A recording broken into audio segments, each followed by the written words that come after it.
Oh, wait. Shoot. Well, it's too late. I've already begun the stream. You actually managed to get a Dragon Ball. I did. I did manage to get a Dragon Ball.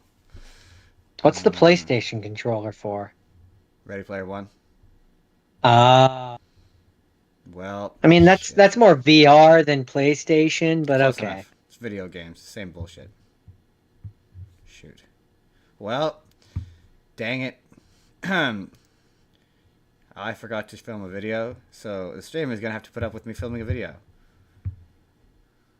And you'll have to join. This is how I film these videos. And I'm going to try to do this in one take. Hold on, I just need to see if I can hear it.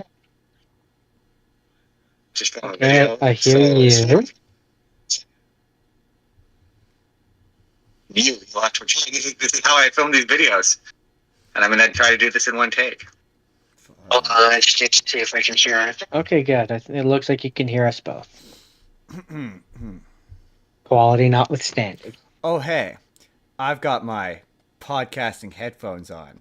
So, you know what that means. It means it's time for a podcast. Now, with 100% more Justin's audio, because I checked my settings today. So, you can actually hear me this week. But this week, we're talking the news. SPUMM is finished with the spectacular failure of Craven. There's a new Looney Tunes movie. They're making a new Chitty Chitty Bang Bang movie for some reason. And later on, it's Jordan's birthday. So come on by and wish Jordan an early birthday. His birthday's on the 18th. But because it's his birthday, everything happens because he said so. So come hang out. We're on .com, youtube.com. You know what? Fuck it. That's getting bad. youtube.com/ Spur of the Moment podcast. Come hang out. We're making a podcast. It's going to be fun.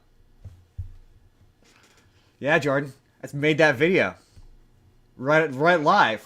Right live. You don't get that if you're listening to the Spotify version, because I'm going to cut all of that out. Thank you. Part of your Broadway World podcast. It's not quite my birthday, but early enough, close enough. It's close enough. Like what? 3 days off? Yeah, 3 days off. Pretty sure that this is the same day we did your birthday last year too. Yeah, I think so. Sucks when it's in the middle of the week. Right. Can't do anything. Like I can't afford to do anything cool or fun this weekend. Other than going to fast food, because it's not a payday weekend. But next payday is like too close to Christmas to do anything cool. Right. Stupid Christmas. Good enough.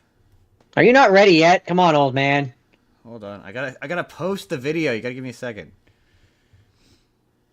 1, 2, that's now posted. 3, 4, and then 5. And then we need. See, I've given you at least 5 seconds here. And then. Justin, all our needy fans will get very upset that you're taking so long. Hey, this is how you gotta post the thing when you're actually live, because then people will actually show up. And then we post the link. And That's then we fair. do that, and then we post. I understand. And then we do that, and then we do that. Do I normally have this further back? Is that why I'm not? There we go. That's better. Still cutting off my forehead a bit, but gotta have that logo in there. For whatever reason, the computer really zooms in my camera on this computer for some reason. What are we doing? Wow. Our viewers just jumped up to 5. Told you. I told you. Okay, here we go. Time to start the show. Jordan, it's time to start the show. We check the audio. Let's check the audio just one more time. You know what? Let's actually check the audio in OBS just to be sure. Audio and OBS. Our viewers just jumped up to 5. Told you. I told you. Here we go. Time to start the show. Jordan. Okay, it's good. Jordan, it's time to start the show. We check the audio. Let's check the audio. You can mute it now. It's good. Okay, in 3, 2, 1. This podcast is brought to you oh my gosh.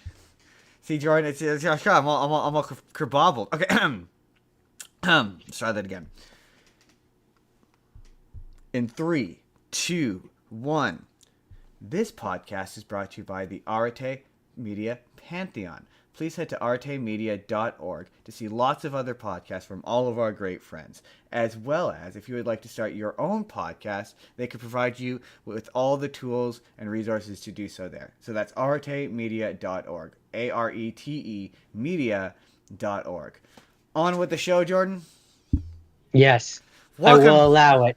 Welcome to the Spur of the Moment podcast, everybody. Now with 100% more Justin. Embarrassingly, if you watched last week's stream, you could absolutely see the moment where I muted my own audio. So unfortunately, we lost in 1/4 of an episode because I was 1/4 of the people who were there. But this week you can hear me. On this week's show. Oh yeah, I'm Justin Spurr, by the way. I host this show. This is Spur of the Moment podcast, for those of you who don't know that for some reason. I'm joined, as always... Hey, there could be new people who don't know that. That is true. There could be. Hi, new people. Welcome. You're in for a treat. Because today is Jordan's special birthday episode, which means all of the movies that happened this week happened because... Jordan says so. Because Jordan said so. So they're all movies that either Jordan chose to willfully punish me with for your entertainment audience. I don't know why. And my own entertainment. And so he chose just a slew of bad movies, and I've slotted in a few of my own choices in there that weren't bad to break up the bad. God, there are some bad movies this week. And the worst one is not what you're expecting. Jordan thinks he knows what I'm going to say is the worst one. It's not the one you're thinking. But in the meantime, I gave you some real stinkers. There's a few that I believe could be at the top. Gave me some stinkers. So, but in the meantime, we're going to do the news, which is Jordan Craven is failing so badly that the SPUMM is done. No more SPUMM. SPUMM. Spider-Man. I finally got it. Spider-Man Universe movie. I finally got it. See, Jordan, it took me so long to remember what that stupid acronym stood for that I fuck it up every single time. It's the Sony Pictures Universe of Marvel movies. SPUMM. Oh. That's okay. Yeah, so you mean all the bad Sony movies? All those bad Sony movies, Jordan. With the failure of Kraven the Hunter, it is officially, the party's over, Jordan. No more bad non-Spider-Man movies. And you want to know something that's gonna piss you off? And it's apparently doing very badly. I saw a thread that said, if you're gonna go watch Kraven the Hunter this weekend, to which I almost responded with, why? Yeah, just don't. That would be the key. Just don't watch it. I mean, apparently nobody is. But I will eventually watch it on streaming when I pirate it. I mean, not pirate it. When I legally obtain it through legal means. But when I watch it on streaming, like God intended. But no, here's what'll piss you off, Jordan. So, you know how we were under the impression that Sony couldn't use Spider-Man in those movies? Yeah, it turns out, big twist, they could use Spider-Man the whole time. I mean, of course, yeah, of course they could. They're the ones that have the rights to it. They could have used the Tom Holland Spider-Man. They could use the. They could have just straight. That makes it even worse. Yeah, they could have. Because I was like, they could have had, and this is where I was always like exasperated, because it was like they could absolutely just have a new Spider-Man. Yeah, they absolutely their own Spider-Man. Even if they didn't want to use Tom Holland, like they could still have Spider-Man. They could have straight up used the Tom Holland version. That's aggravating. Right? And the reason why they didn't was because the first Venom movie did well. So you want to blame anyone? Blame the people who went to watch... We were the people who went to watch Venom. The first one. Oh, no.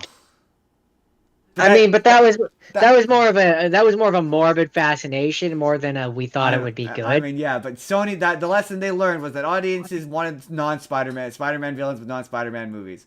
I don't know why it took them so long subsequently to learn that wasn't the case, but that is apparently why. And they once the multiverse was introduced, they felt it would be, quote, too confusing, which is like, nah, man, people can handle the notion of multiple versions of one character. It's fine.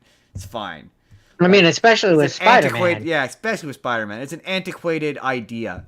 There's been 3 different versions of him on the big screen alone. Right? Like, what the fuck are they talking about? So Jordan, There's another. Get the fuck out of here with that Right? shit. Disney has announced a new movie, Jordan, and I want you to say it at the same time with me after I say what the movie is.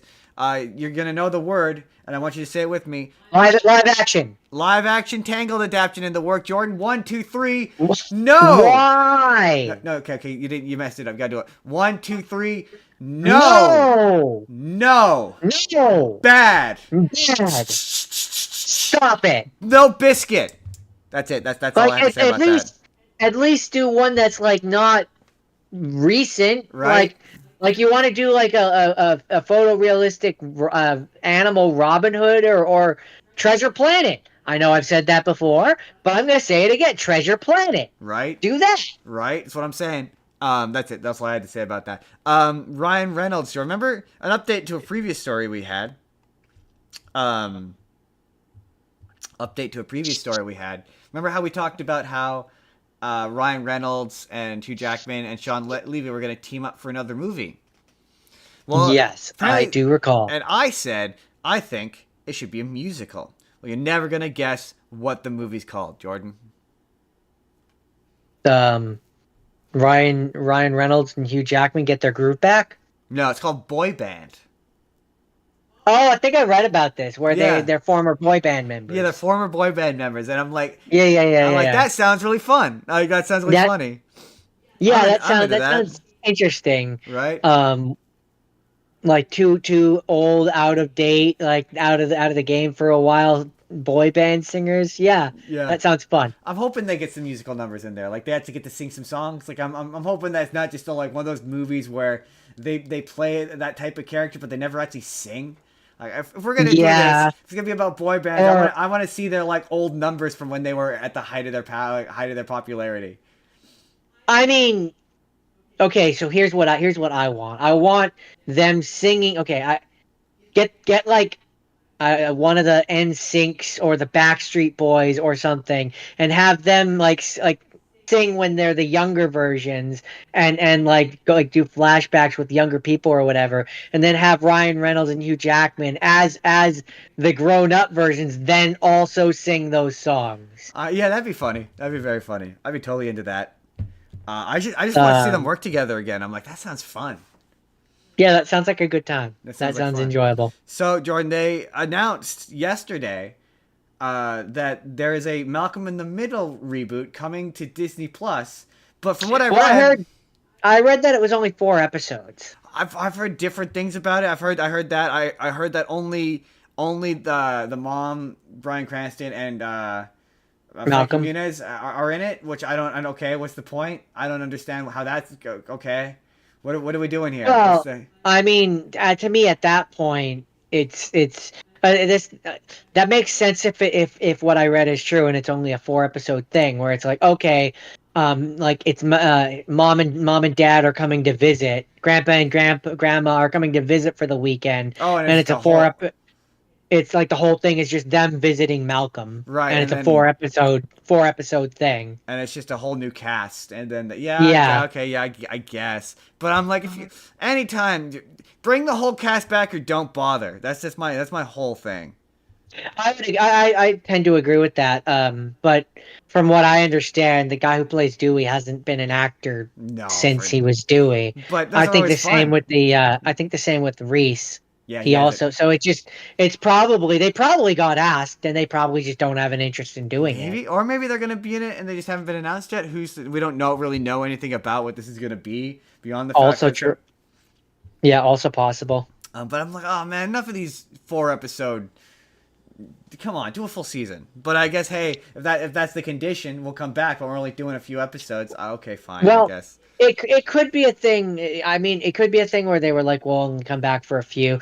But it could also be a thing where that's the trial run. Disney isn't sure if it's still popular enough to do a full show. So they're like, okay, well, we'll bring you back for 4. And then if that does well, then we'll do an entire rest of the season. Could be an example of that. It could be. Maybe. I don't. Yeah, maybe. Also, this isn't really news, but I just thought it was really funny.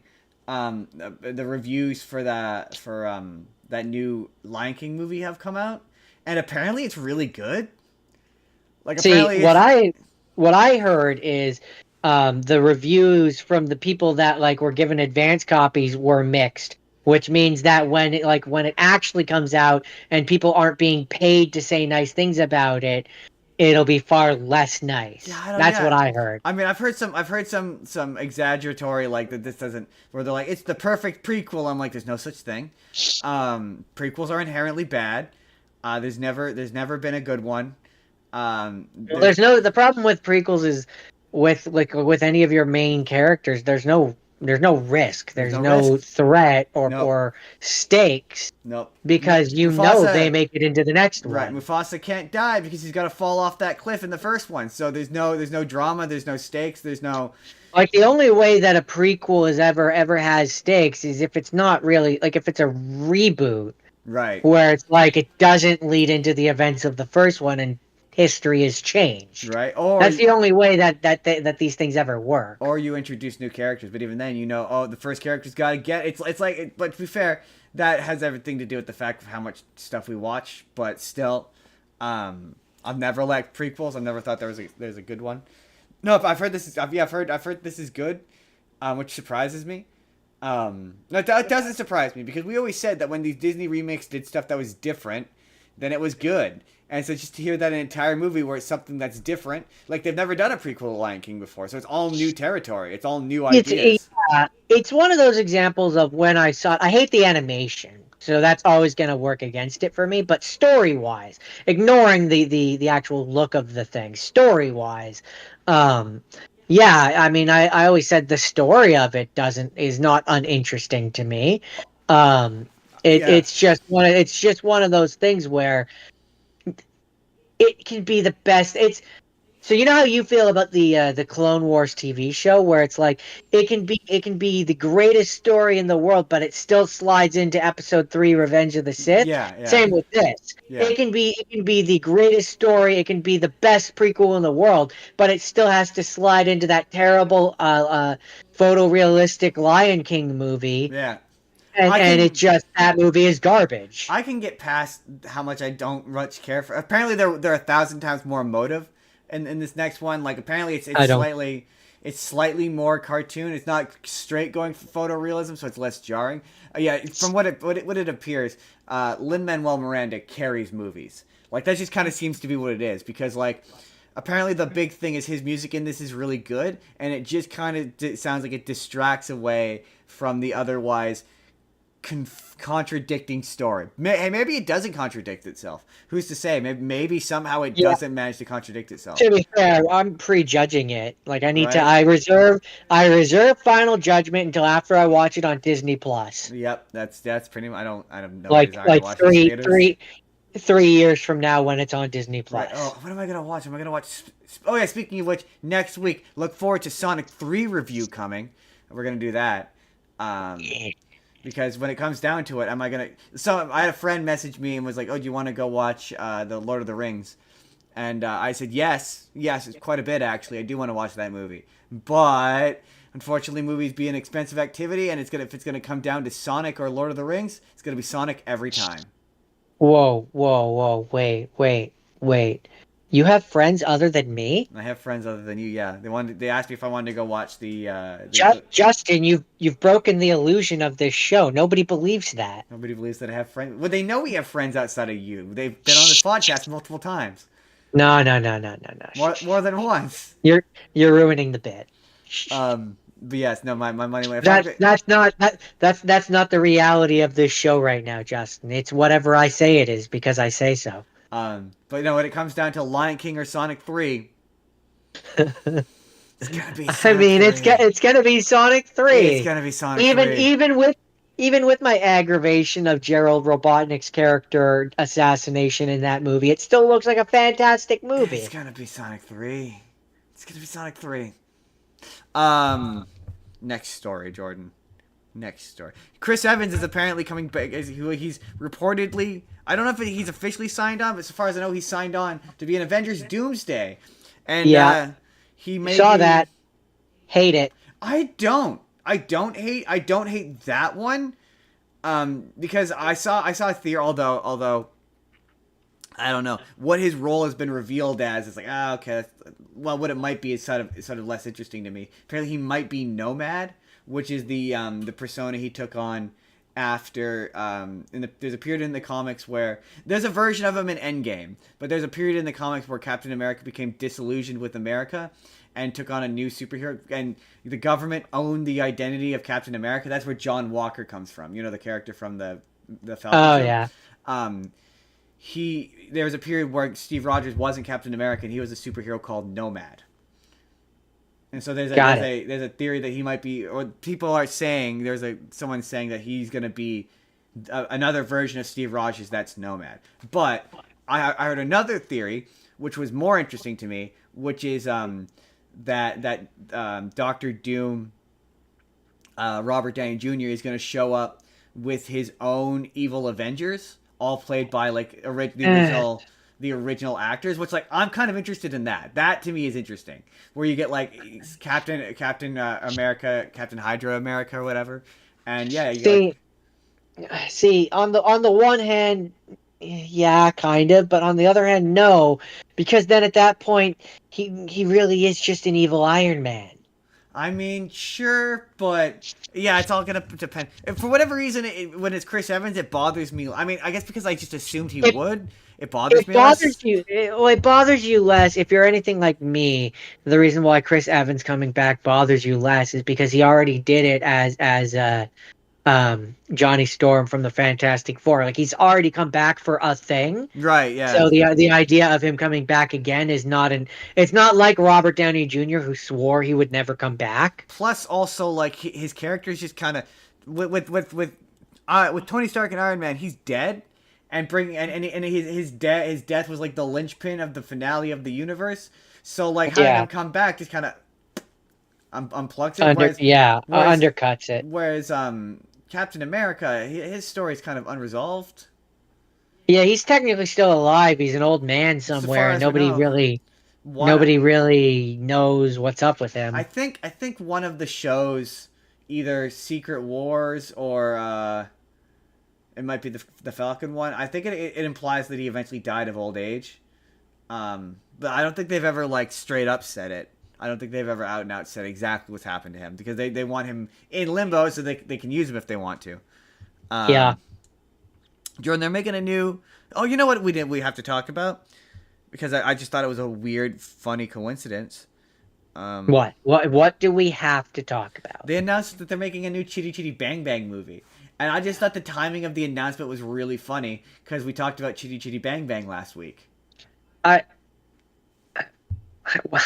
It's gonna be made for Amazon, which makes sense, and it's produced by Barbara Broccoli, I think like the the granddaughter or whatever. It's the family who produced the original movie. So is it a remake? It looks like a sequel? Looks like it's a remake. Okay, a remake makes more sense to me, because I'm like, it can't be a sequel. None of the people that were in the original are like able to be in this one. You theoretically could include Jimmy Stewart, Dick Van Dyke. You could theoretically have him be. I mean, that's bold of you to assume that he would survive long enough for it to be made. I mean, yeah. I mean, he's still going strong. So. Yeah, but he himself says that he expects to die any day. Oh, okay. Well, fair enough then. Yeah, they want to do a all right, something like that. I remember reading a thing where he's like, "Yeah, I could die any day." They're doing a new reimagined version for Amazon, Amazon MGM Studios, which is the original company that made the original, and produced with Barbara Broccoli, who is the family. They're the family who produced the original. So I mean, cool. That's cool. I like that movie. It's kind of exciting to see a fresh take on it. I would. There's aspects of it which I would change and is the child catcher gonna make it to the remake? Yeah, that's a question, isn't it? I suspect so. Well, but my thing is, so much of that movie is of its time. It's such a specific time capsule of the 1960s, in the sense that, like, yes, it was very much play. We didn't really talk about this much last week, and you didn't hear it if we did. But that movie very much plays on, like, 1960s post-World War II, we still hate the Germans kind of ideas that just don't exist anymore, really. I believe the movie was made in the 60s, but I believe the time period place that it takes place is actually like the 30s. Yeah, but I just mean in terms of So its filmmaking is what I mean. yeah, it could be. I mean, it'll probably still take place in oldie You times. think? Maybe they might do a thing where instead of it being in the 30s, now it's in the 60s as an homage to the fact that it was made in the Maybe because 60s. my thing is like, what do you do for like Chitty Chitty Bang Bang? The thing that makes that car so marvelous is, yeah, you're right. That takes place in an era where like, he's cranking the car to start it, or like the Yeah, car can just go into a lake and be fine. Like so many, the yeah. car goes into the lake so So many like times that it's just fine. to me, I don't know you how you you do can't a modern you version of can't that. you can't take it out of that time period. I The modern sense of it would be like the CGI that they could do, or the special effects. Like the car would be far more yeah. capable of doing fantastical But things. that movie's But so whimsical. Like I don't know how you do a modern version of Chitty Chitty Bang Bang. Just genuinely, that movie's so steeped in its time period of when it takes place and when it came out, as well yeah, as I just don't. Does Bulgaria work in 2025, 2026 when this movie eventually does come out? yeah, I'll And be fascinated. I'll and be like fascinated to see the adaptational changes that happen with this and one. that's not even forgetting the fact that modern audiences just wouldn't tolerate the fact. Can you imagine the drudging this movie would get by being like, well, the back half of the movie doesn't happen. Right. And then there's a lot of the like me old bamboo, that kind of carnival slash festival Doesn't doesn't really really exist exist anymore. anymore. Yeah, and I'm And so like, do we that's where cut it's it like down? Like, I think Chitty Bang Bang is entirely too long. But how do you how that's my and that's fascinating. where I say like I imagine the movie itself, the time period, it still has to be an old timey time. Yeah, Like it has to be. I got But the filmmaking techniques, I'm sure they'll will be different. I guess. I don't know. And I don't know. I have no idea. On my bingo card, I never would have I put. never would have picked. Yeah, I never. It's just a weird. It popped up on my news feed, and I was like, "What the fuck? Why a Chitty What Chitty Bang Bang remake? Of what the all fuckity things, fuck? of all things. Oh yeah, speaking of Lion King, just go back to Lion King really quick. It's funny. I think Haley mentioned last week, that she wanted I think it was Haley wanted a Lion King 1.5. Them to do a live action Lion King 1.5. Her Yeah, I believe that was and her. Lin Manuel Miranda share that opinion because he Well, also then like. then it has a good chance. Okay, he would also like to do a Lion King. I would like to do a Lion King 1.5, but I just not with Seth Rogen. Although they don't really sing songs in that. What he said was that he wants to do a version of it. I don't think he wants to do a straight adaptation. And I'm like, that's so much that movie is Timon and Pumbaa doing a Mystery Science Theater gag, that I'm just like the gag where they're do you not know what Mystery Science Theater is? I know the name. I've never It's watched it. I'm surprised you have. I've never watched the full one, but it's the thing where you see they're watching a movie and you see them in the theater. You know that bit in Lion King 1.5. You know when they're watching the movie. The framing device. Yeah. Yeah, yeah. That's basically how Mystery Science Theater 3000 works. It's just like 5 or 6 Oh, guys just watching bad movies. reacting to it's Yeah, a react channel. it's kind of a reaction. It's like the earliest version of that. Yeah, before it became a thing on the internet, sort of. But they also do jokes and like. Are you familiar with riff tracks? Not by No, name. not by name. No, okay, no. But yeah, I don't know how that movie is so meta. I don't know how you do that as live action, and also I wouldn't want it with Seth Rogen. I don't have an issue with Billy Eichner. It's Seth Rogen I don't like. Seriously, why would you cast someone who can't sing in a song that requires him to do a deep baritone note at the end of it? That's a good question. It's one of the many things That's a that that's one of the many things that bothers me about that movie. Um, sorry, my stupid thing. So, Jordan, we have new details. Yeah, I really should have organized these better. They're just kind of sporadic. I'm just kind of jumping all over. I really should have done all the Marvel stories together. But apparently, new details about Spider-Man 4 have been revealed. And Spider-Man 4. Spider-Man 4, the Tom Holland one? The Tom Holland one, yeah. Apparently, during the interview, blah blah blah blah Yes. blah. Sorry, I'm skipping through this. Oh yeah, so What has Tom Holland let slip this time? it's not Tom Holland, it's Amy Pascal, one of the producers. In response, she detailed how they intended to take the story going forward. Quote, "We have to deal with the fact that he decided he was going to give up being Peter Parker and he was going to focus on being Spider-Man because being Peter Parker was too hard. So that's what the movie is about." To which my response to that is, good. That is the correct direction to take the story. I mean, he didn't really give up on being Peter Parker. He absolutely gave up He, on being Peter Parker. I mean, That was the whole only point. insofar. The only reason he did was because if he didn't, all of the multiverse was coming there to kill him. He didn't. To me, giving up on Peter Parker implied that he didn't want to live his life. He wanted to live his life. He just was stuck between a rock and a hard place. Yeah. Well, in the script, it literally says the bit at the end when he steps out and he's got the mask on. It literally says in the script something to the effect of how he's let go of Peter Parker and he's become Spider-Man or full time or something to that effect. I'll show it to you later, but it does align with that. That's where but that's good because I mean, we all know what I want out of the I Spider-Man just sequel. from a storytelling standpoint, I wouldn't interpret what they did that way, but okay. That's what I want. See, that's we all know my version of Spider-Man 4 is he never takes off the mask and he's always Spider-Man. Look, I get that that's not going to happen, but my idealized version of it that would actually happen would be that yeah, he's barely Peter Parker. Peter Parker is only services us so much as he does off-camera Peter Parker stuff, and it's predominantly him as Spider-Man. That's it. No love interest. We don't introduce a new love interest. None of that. There's no new romance. We don't bring back Mary Jane. We at best introduce a fun new comedic relief side character. That's it. That's all. I mean, you're never gonna get that. It sounds like There's always gonna be some Peter Parker. It sounds like I'm gonna get a variation of that though. It sounds like I'm gonna get something of what I want. Yeah, last movie for Like, now. or I should say, in the past, they always learn that lesson. But maybe after the success of Deadpool and how they've seen how well Deadpool can emote without taking the mask off, maybe they will learn that lesson. Maybe. Who's to say? Maybe. Also, I saw an interview. Speaking of Spider-Man, I saw an interview between Ryan Reynolds and Andrew Garfield. which was phenomenal. It was really good. Like they seem to. I love watching those celebrity interviews where you can tell they're genuinely a fan of each other.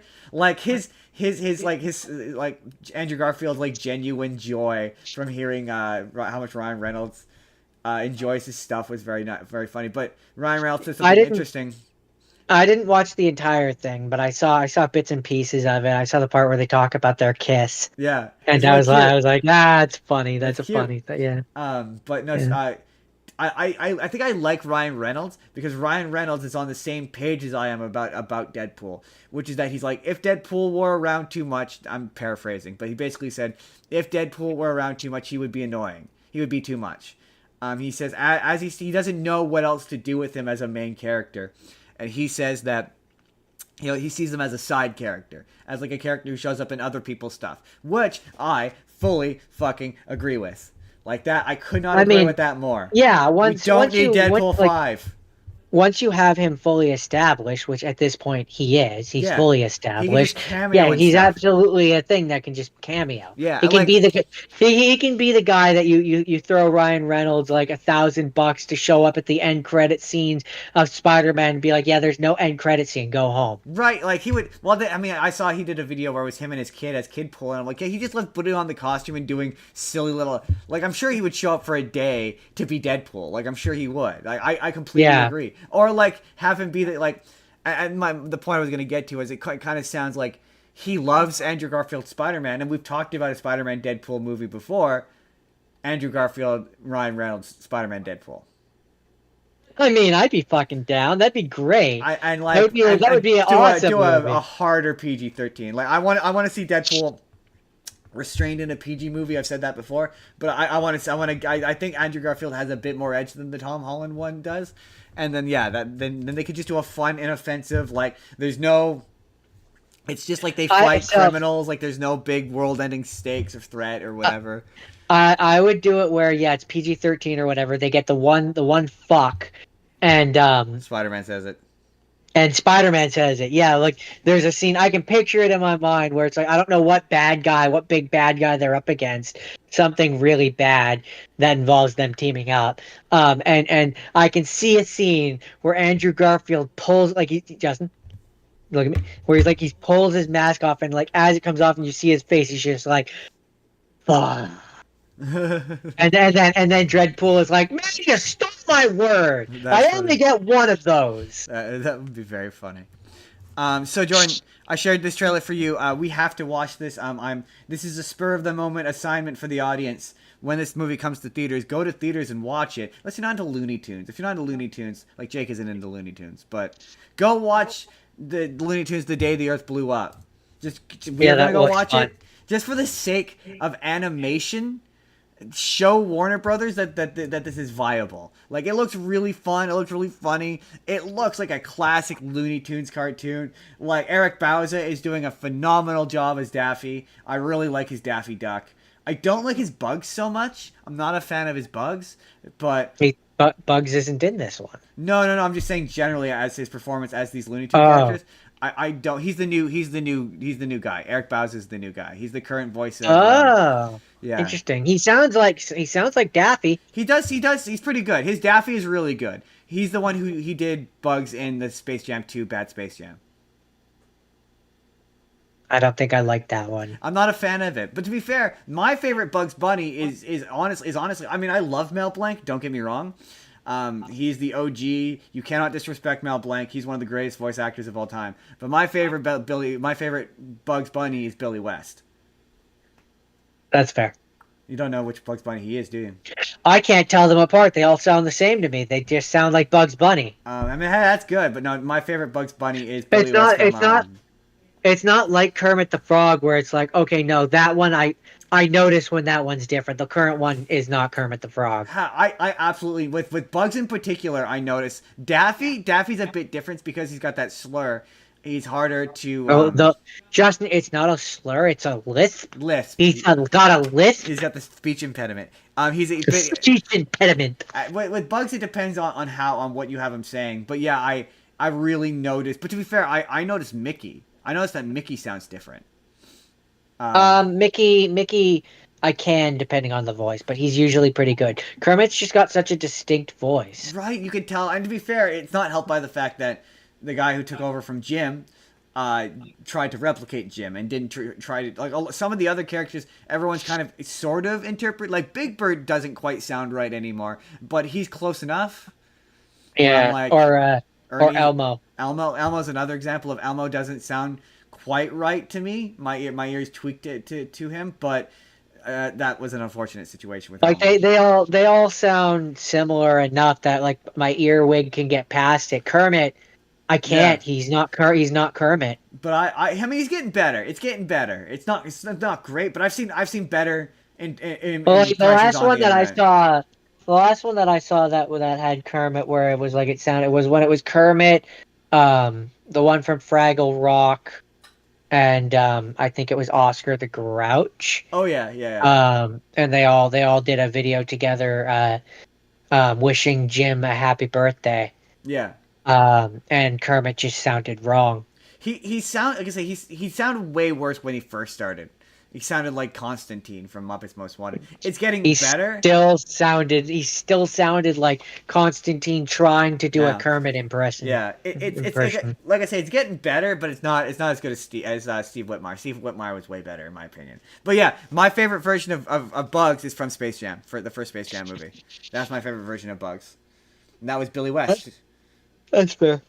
What sort of Mickey Mouse run an organization they got around here? Right?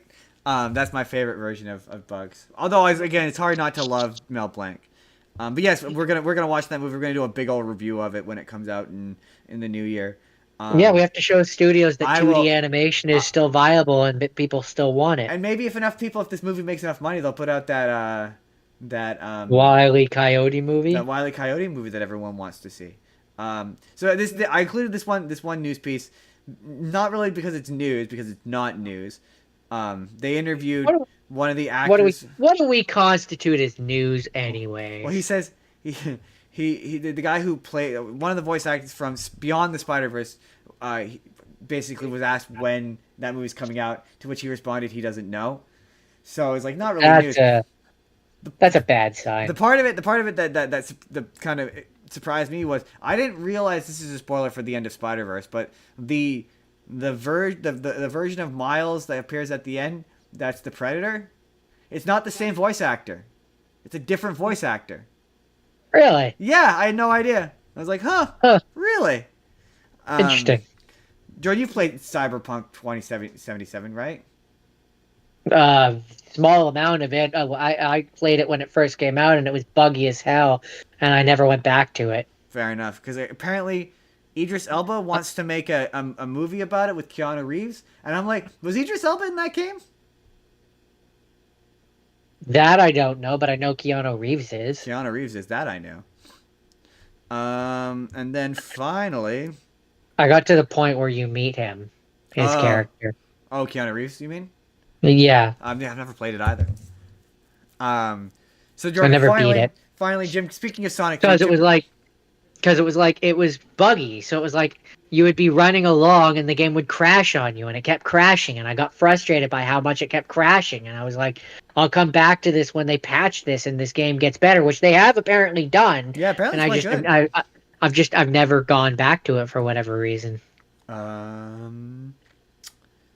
So, oh, one more news story, which is that Jim Carrey is currently promoting Sonic 3, so he's doing a bunch of interviews. I feel like a real ass because we have our famous video, "What Happened to You Used to Be." Jim Carrey used to be cool, in which we called him a massive douche, and he's making us look like absolute asses by just having an absolute blast promoting Sonic 3. He's just having so much fun. It's I want to note that in that video it was mostly you who was ripping into him. no, you called him an old ass who can't have any fun, so you don't get to shelter yourself from this. I said mostly, but I sent you they or yeah, they did a bunch of movie posters that are. I know I've seen those. They're the bunch of really fun. Yeah, the marketing team for. I mean, there's a bunch of them where it's for the second one they did they recreated the poster from the Sega Genesis cover. Yeah, and for the third one yeah. they did the same thing for the third one, but instead of Knuckles hiding in the bush, it's Shadow. Oh really? Yeah, Oh, that's that's really cool. Yeah, it's really cool. I haven't seen that one. He's having a ton of fun. He's having a great deal of fun, and you do occasionally see some of that Jim Carrey weirdness pop up, but he is like, it comes across like he's actively trying to like bury it or like play like he's trying to be classic Jim Carrey for this. I don't know why, but like yeah, his interviews are like they're fun and wistful, and like he's actually like reminiscing about characters he likes and parts he liked and movies he's done, and for the first time he's like willing to come back to a sequel. So he wants to do, or he's open to doing a sequel to The Mask, which boo no. Don't do a way too late sequel to The Mask. I stand by that. Don't do that. Don't do that. I know people think they want that. You don't want that. It'll be bad. And then he's willing to do the Grinch again, but only if it's a CGI motion capture character. Which, like, okay. I mean, I don't know, man. I'm kind of into CGI motion capture. Grinch has to do a Christmas party. It's the sequel to The Grinch Who Stole Christmas. That'd be kind of fun. But no, my pitch is always do an animated movie, and it's the Grinch. Grinch is the Cat in the Hat, and you bring back Mike Myers. I was gonna say the only way I want them to do him to come back to it is if they're doing that. That I would let Illumination make it. Like have it be really lighthearted, not like super inoffensive. Like he's just pulling pranks, and yeah, let him improv in the booth. Jim Carrey likes voice acting; it's nice and easy for him. No makeup involved. But I also kind of just don't. Those two versions of the character, I don't see Mike Myers' version of Cat in the Hat with Jim Carrey's version of the Grinch. Absolutely see that they're both equally unhinged, and they would absolutely work together. Like they're just that kind of weird. But it would have to be a thing of like well, it would have to be a thing of like it's like almost like a prank war almost. Like again, it has to be real, like child friendly is how I would put it. But then one could argue that maybe wouldn't work for the Jim Carrey Grinch needs a bit of darkness. I don't know, but that's my Well, one. That's my that's pitch. kind of that's kind of my point. That's what That I was trying to say. that would be my pitch to Jim Carrey. Is like maybe don't do a live action with a CGI monstrosity. Which is what that kind Yeah, of well, sounds I like it's mean, implying. yeah, and this goes back to my opinion on all these live action remakes, where it's like, why is just animation not good enough anymore? Right? Like animation's fine. You can Animation's just have it fine. be an animation. That's fun. That's cute. Like, It's fun. keep it simple. It's very fun. That's it. That's the news. Sometimes you just got to look at your situation. You got to kiss it. You gotta You kiss got to it. keep it. You got to keep it simple. Stupid. Keep it simple, stupid. Kiss it right in the face. That's it, Jordan. That's the news.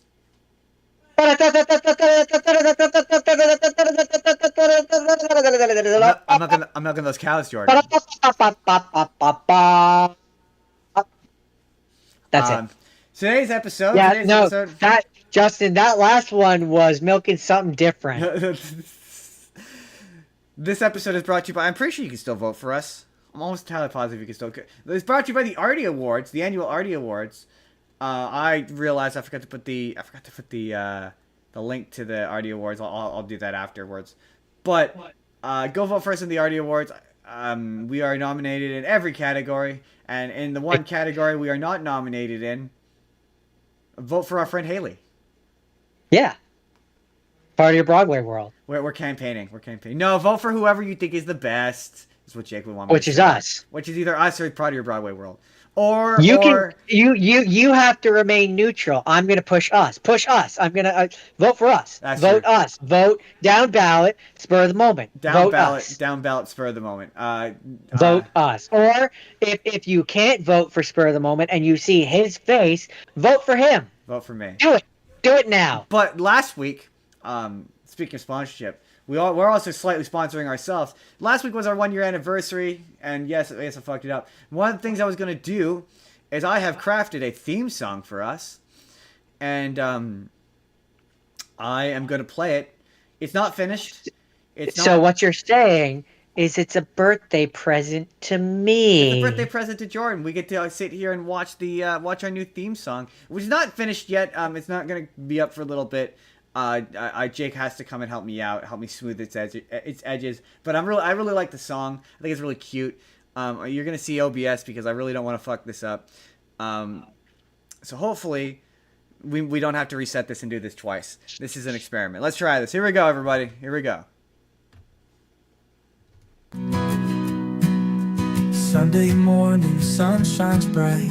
11 a.m. it feels just right. Justin, Spurr, and Jordan too. They got the talks just for you. Movies old and movies new. Pop culture trends, they pull you through. Got your ear till the end. Feels like talking to a friend. Spur out the moment at 11. Feels like pop culture heaven. Tune in when Sunday arrives. Feel the podcast come alive. Stop it.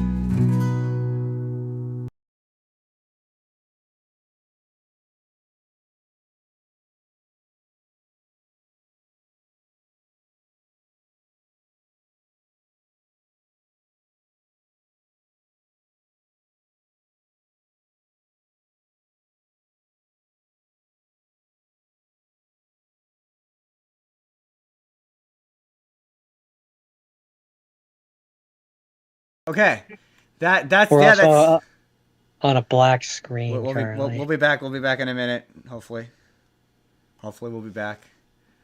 We should be back. We should be back on us. And to be fair, I don't know. Did you unmute the mics? We're about to find out. It should switch back over. I don't know why it's not. Currently, we're on the infinity screen. Oh, there we go. There we go. There we go. Now you're gonna have to Are you listen to us talk about it for 5 minutes on the stream because the delay. Are you gonna that check long. the audio? Did you check the audio? Are we good? We're good. Good. Because I really don't want to repeat. But that was the theme song. That's our new theme song. We actually played it. It worked. We might close the show out with that as well because I'm just so darn proud of that little theme song. It's missing things like graphics and credits and all sorts of stuff on top of it that will be added in later. But that's the song. There's a full version of the song if you would like to hear it. I can either send it to you or we can play it on the show in its entirety as a reward for a certain amount.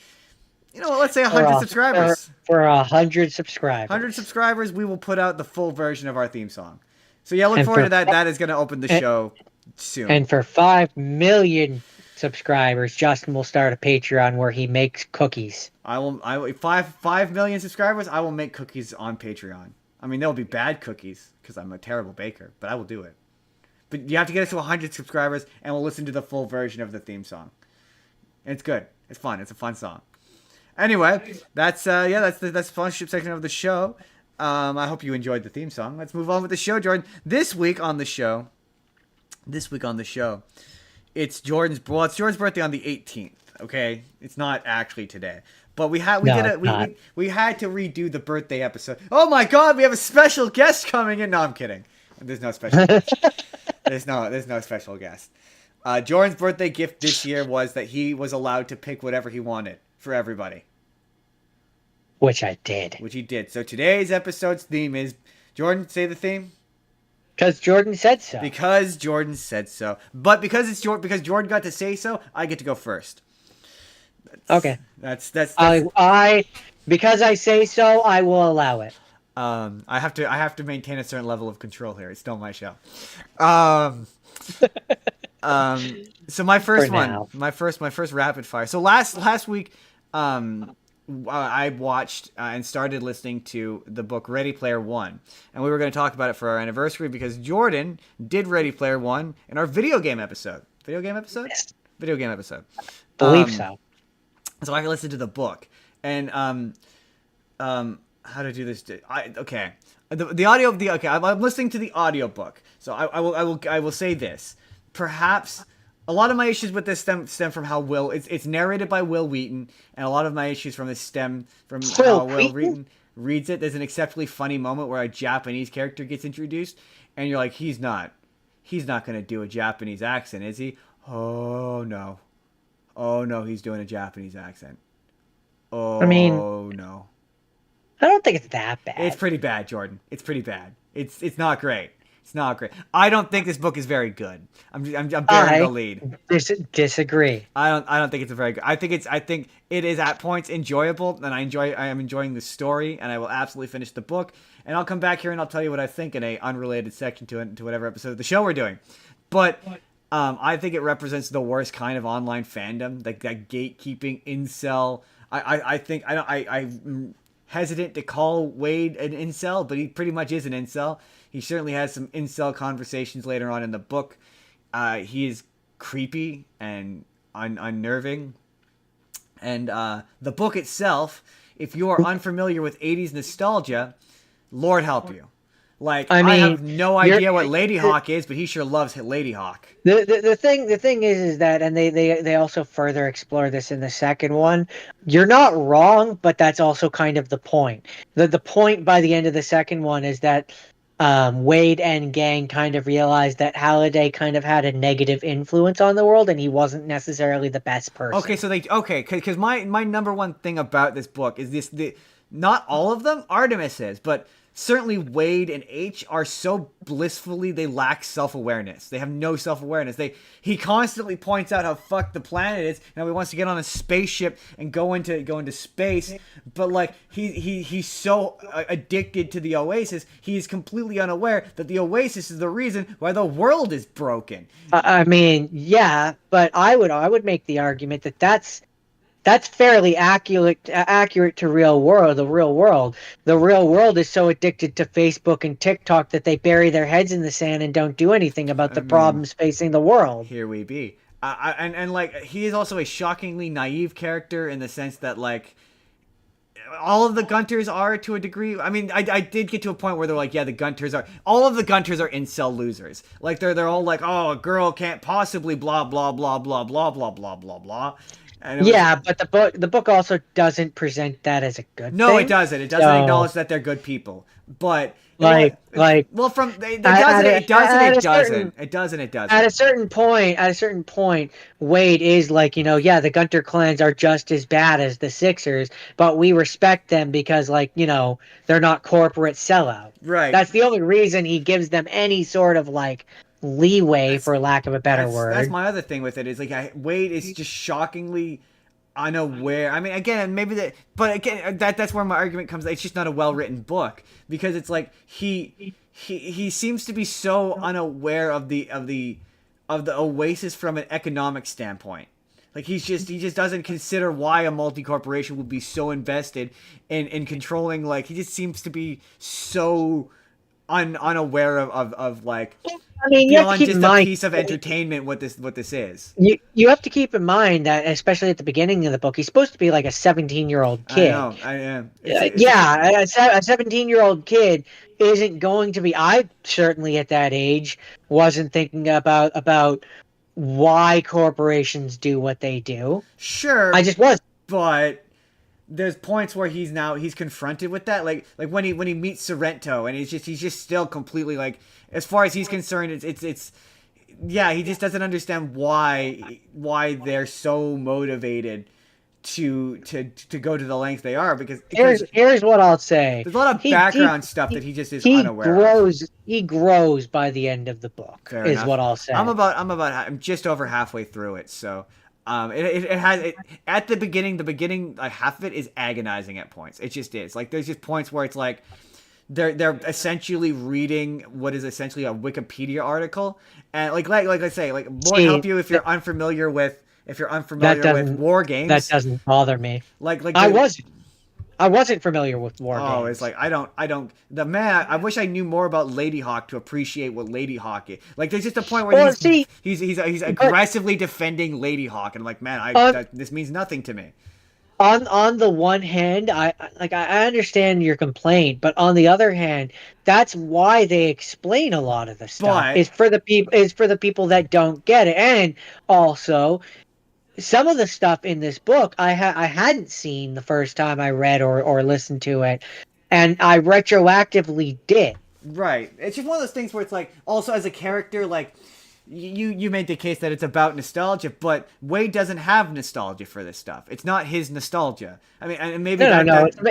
It's about our, like, the reader's nostalgia. That's what the but nostalgia is. But in terms of the actual story, is it wants to be about this nostalgia, but none of the characters actually feel nostalgia. Well, they don't. To be fair, in one of the descripting monologue sections of the book where he talks about the world at large, he doesn't call it nostalgia. He calls it a cultural fascination. Fascination. Right. Cultural fascination. But I'm talking about in terms of the external, like what the book is trying to say. It's not the characters aren't. It's not really about nostalgia. It's just showing off how much information you know. No. The book is not about it being about nostalgia. They're not nostalgic for it. For them, it's their entire culture developed around it because of Halliday and his contest. Right. So right. no, it's not about a nostalgia. The Right. characters don't have a nostalgia for it. But it wants to be. That's my point. They have it wants you, the reader, to have a nostalgia for it. What I'm saying is it wants to be, the theme of the book wants to be about nostalgia, but it can't be because none of these characters are nostalgic. Like there's not, maybe if it was about more recent nostalgia, I don't know. It's just the nostalgia, it's a book based upon the hey thing I recognize, but it's so hyper specific. At least to be fair, in the first half. This book has gotten better as it's gone on. As this book goes on, it becomes less that. It becomes less just him reading chunks off of a Wikipedia article he clearly printed and posted into his manuscript. It becomes less that, and it becomes more about the overall implications of things. The more it becomes about the actual Easter egg hunt itself, and the less it's about Wade pining or bragging about how good he is at video games. Or okay, another example is, Lord help you if you're unfamiliar with Joust.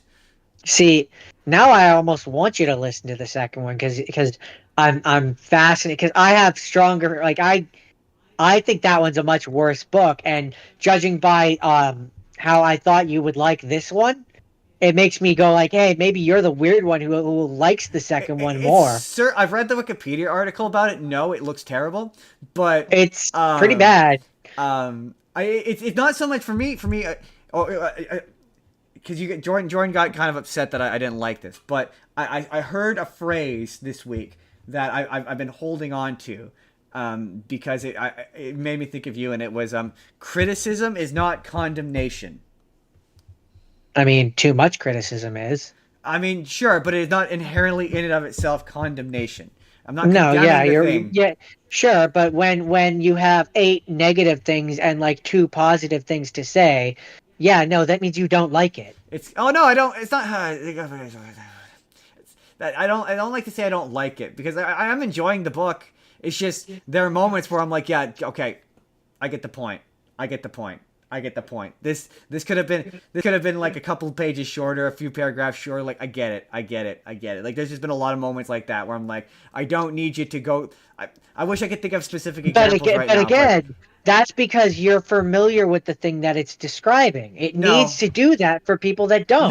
No, I know. In the case of the scene with the war games, that was another example of like, yeah, this is agonizing because I don't appreciate these references. It's way too ultra specific. Like, it's just too much. Yeah. When it peels, Whatever. We're gonna have to agree to when disagree it on this strips one. away all of that, and it actually becomes about the interactions between the characters in a way that's actually like my favorite scene so far. My favorite bit so far is after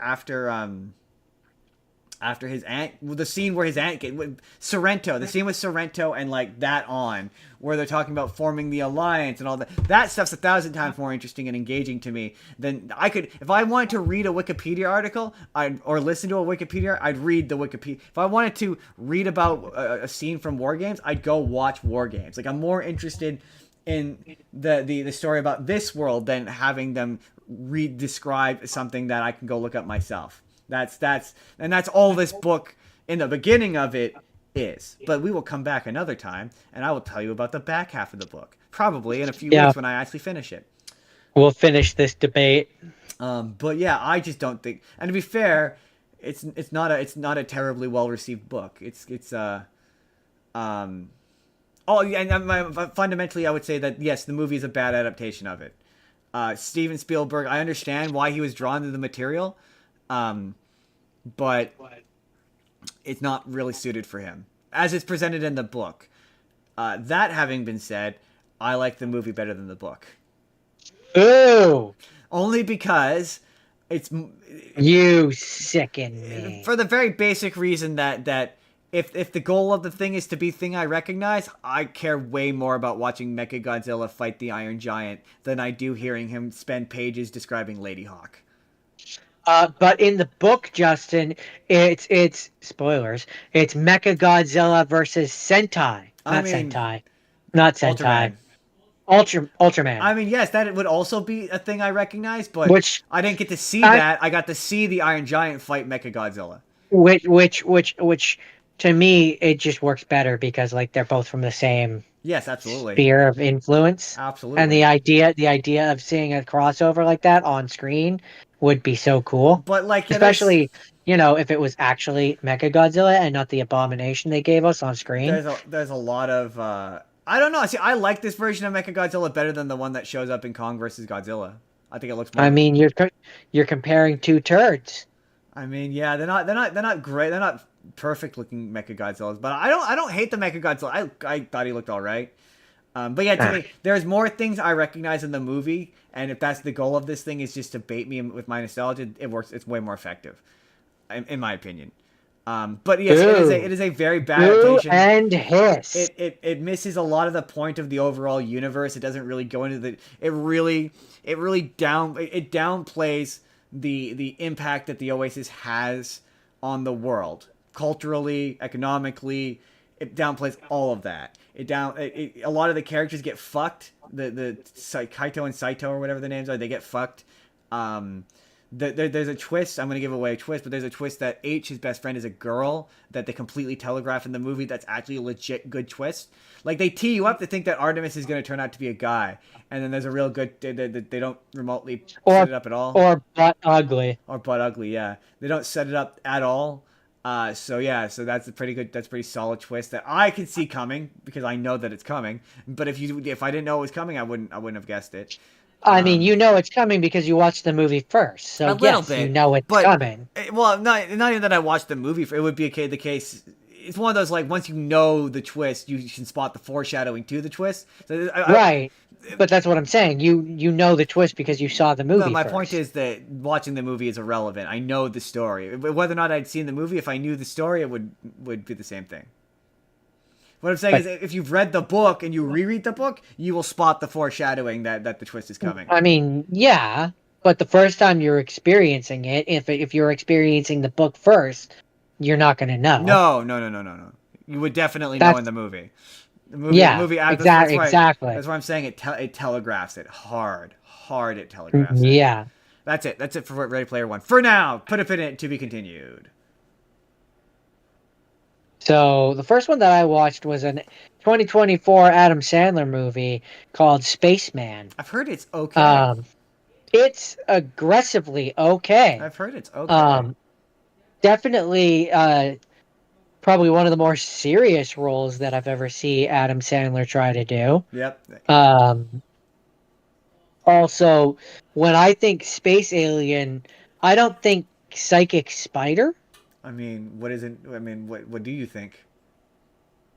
Little green man. I mean, there's a plethora of space creatures from space. Yeah, I know. I just, for whatever reason, gigantic spider is not one that I ever really thought of. I mean, I'm sure there's plenty of other alien. I'm just saying, it's a wide universe.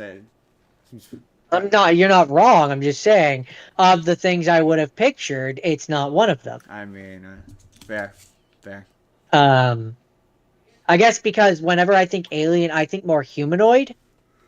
Like you can have like a humanoid Spider-Man. True. But like to have it just be like a terrestrial, normal-looking spider. Oh, it's just a regular spider, not like a freaky alien spider?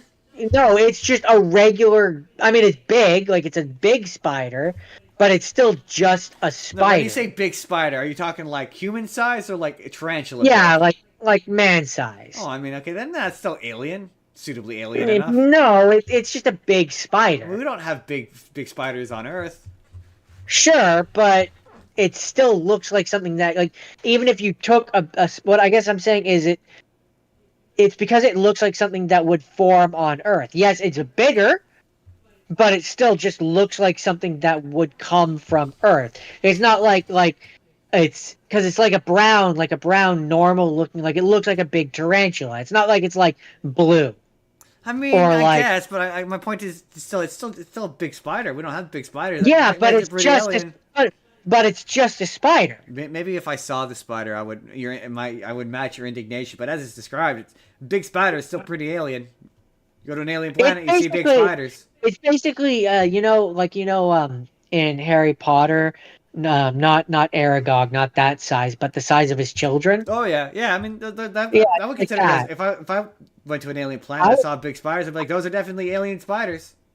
But I would still be like, it's strange that there's spiders here.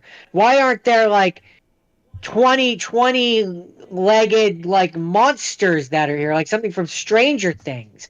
Something from Stranger Things feels way more like an alien to me than just a spider. Yeah, I don't know. I guess different suspension. Not even suspension of disbelief. I believe that makes sense. If something if a planet had to sustain life and it was on another planet, then yeah, it makes sense that their evolutionary chain would be similar to ours, except for on their planet the spiders got bigger.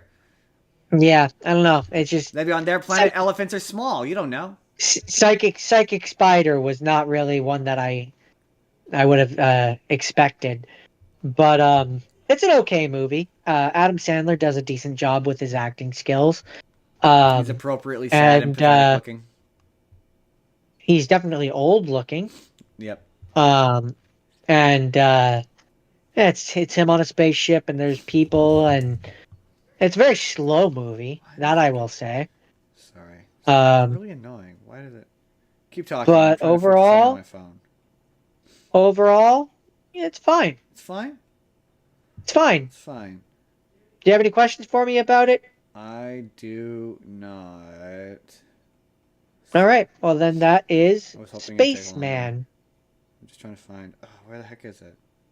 Oh, I'll figure it out later. It's just annoying. My phone keeps turning off, and it's really annoying to have to like reopen it every single time I want to look at my list. My next one is a little movie. I talked about The Grinch this week on our friend of the show Haley's podcast, the Party Broadway World podcast. So that put me in a Dr. Seuss mood. So I watched The Lorax, who speaks for the trees, and it's played by Danny DeVito. He speaks for the trees, and he sells cars. And he sells cars.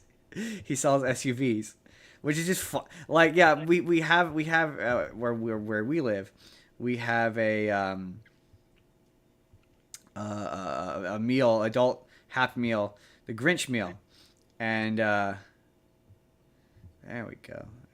Which is stupidly expensive. Very 10-piece chicken, 10-piece chicken McNuggets, and you get the socks. Which I get it. Like I get it has socks in it, so they have to recoup their costs somehow. But socks are cheap. Is like $18. Oh, it's really expensive, and it's stupid popular. So you probably wouldn't even, depending on when you were looking at it, you probably wouldn't have even got the socks because we've been sold out of them consistently. Very popular, but that to me, The Grinch is anti-commercialism, so it just feels funny to have him selling stuff. This movie is an environmental movie in which, yes, you had the Lorax selling SUVs to people. I don't think people really fully appreciate that, but yeah, and it's really funny because they were clearly very confident in this movie. It's written and produced and directed in such a fashion, and the music is done in such a fashion that you could absolutely adapt this into a stage play. And it feels like they were gonna. Like they were gonna turn this into a all of the musical numbers are staged in a fashion where you could easily put this on stage very easily. Yeah, I'm kind of surprised that it never did. Right? I think it's because this movie bombed horribly and it did really badly and everyone saw through it very cynically. I like this movie. I enjoy it. I think it's funny. There's a lot of funny. That's a woman?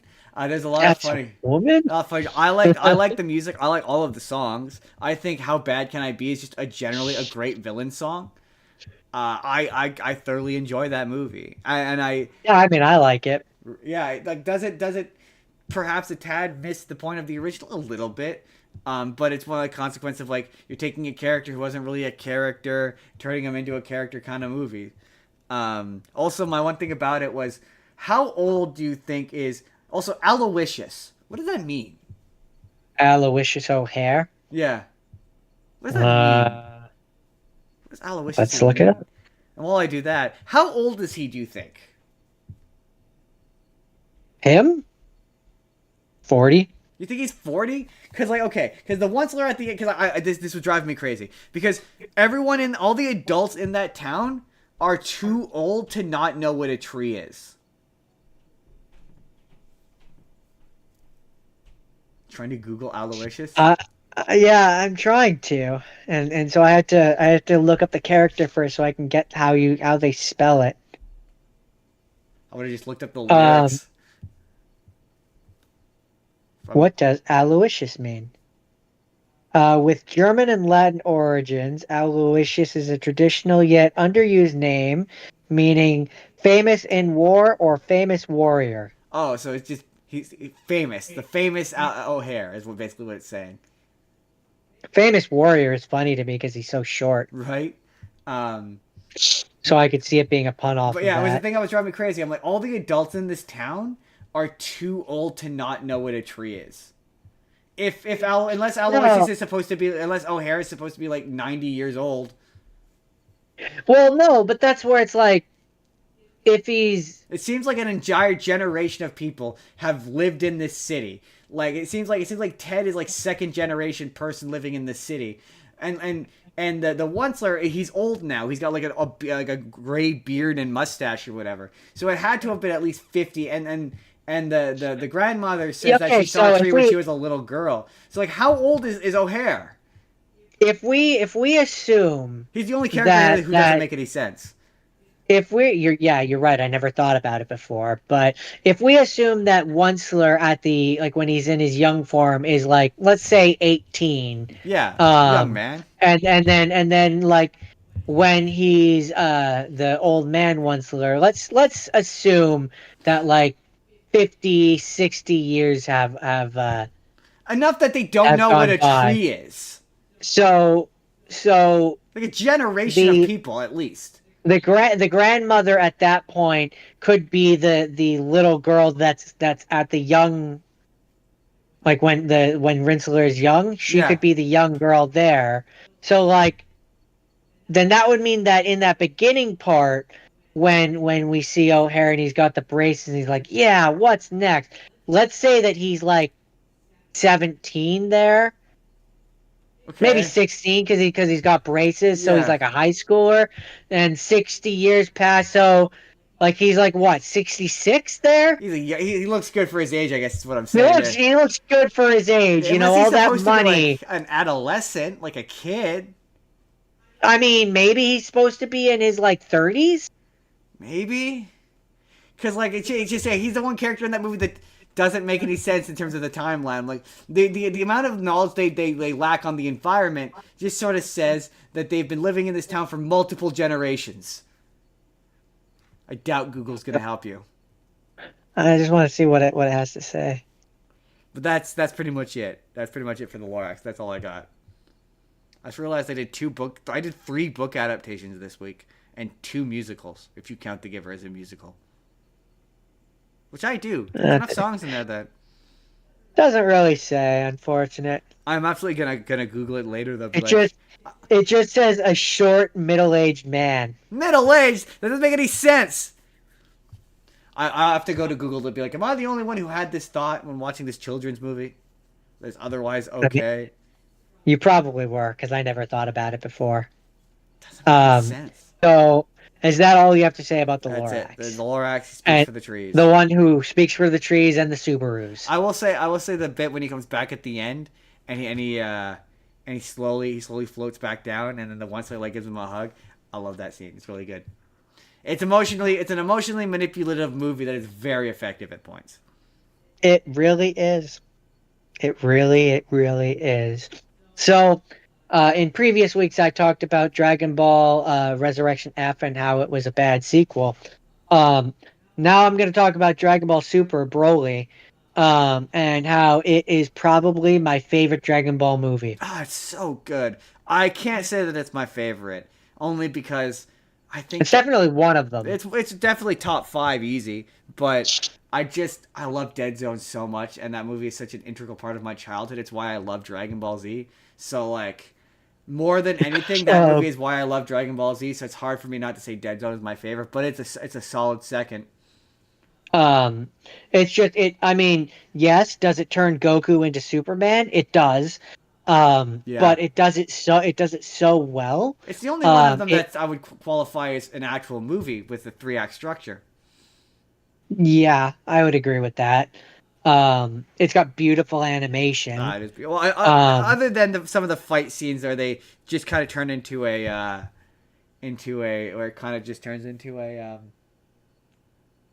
fighter's cutscene. Yeah. But I mean, the parts which are 2D animation, I guess I should say, are very pretty. Very pretty. I like how they managed to take the silly character that is Broly and like actually turn him into a character. Yeah, I don't understand it. There's still people out there who are like the DBZ version of Broly is better, and I'm like, but no, it's not. No.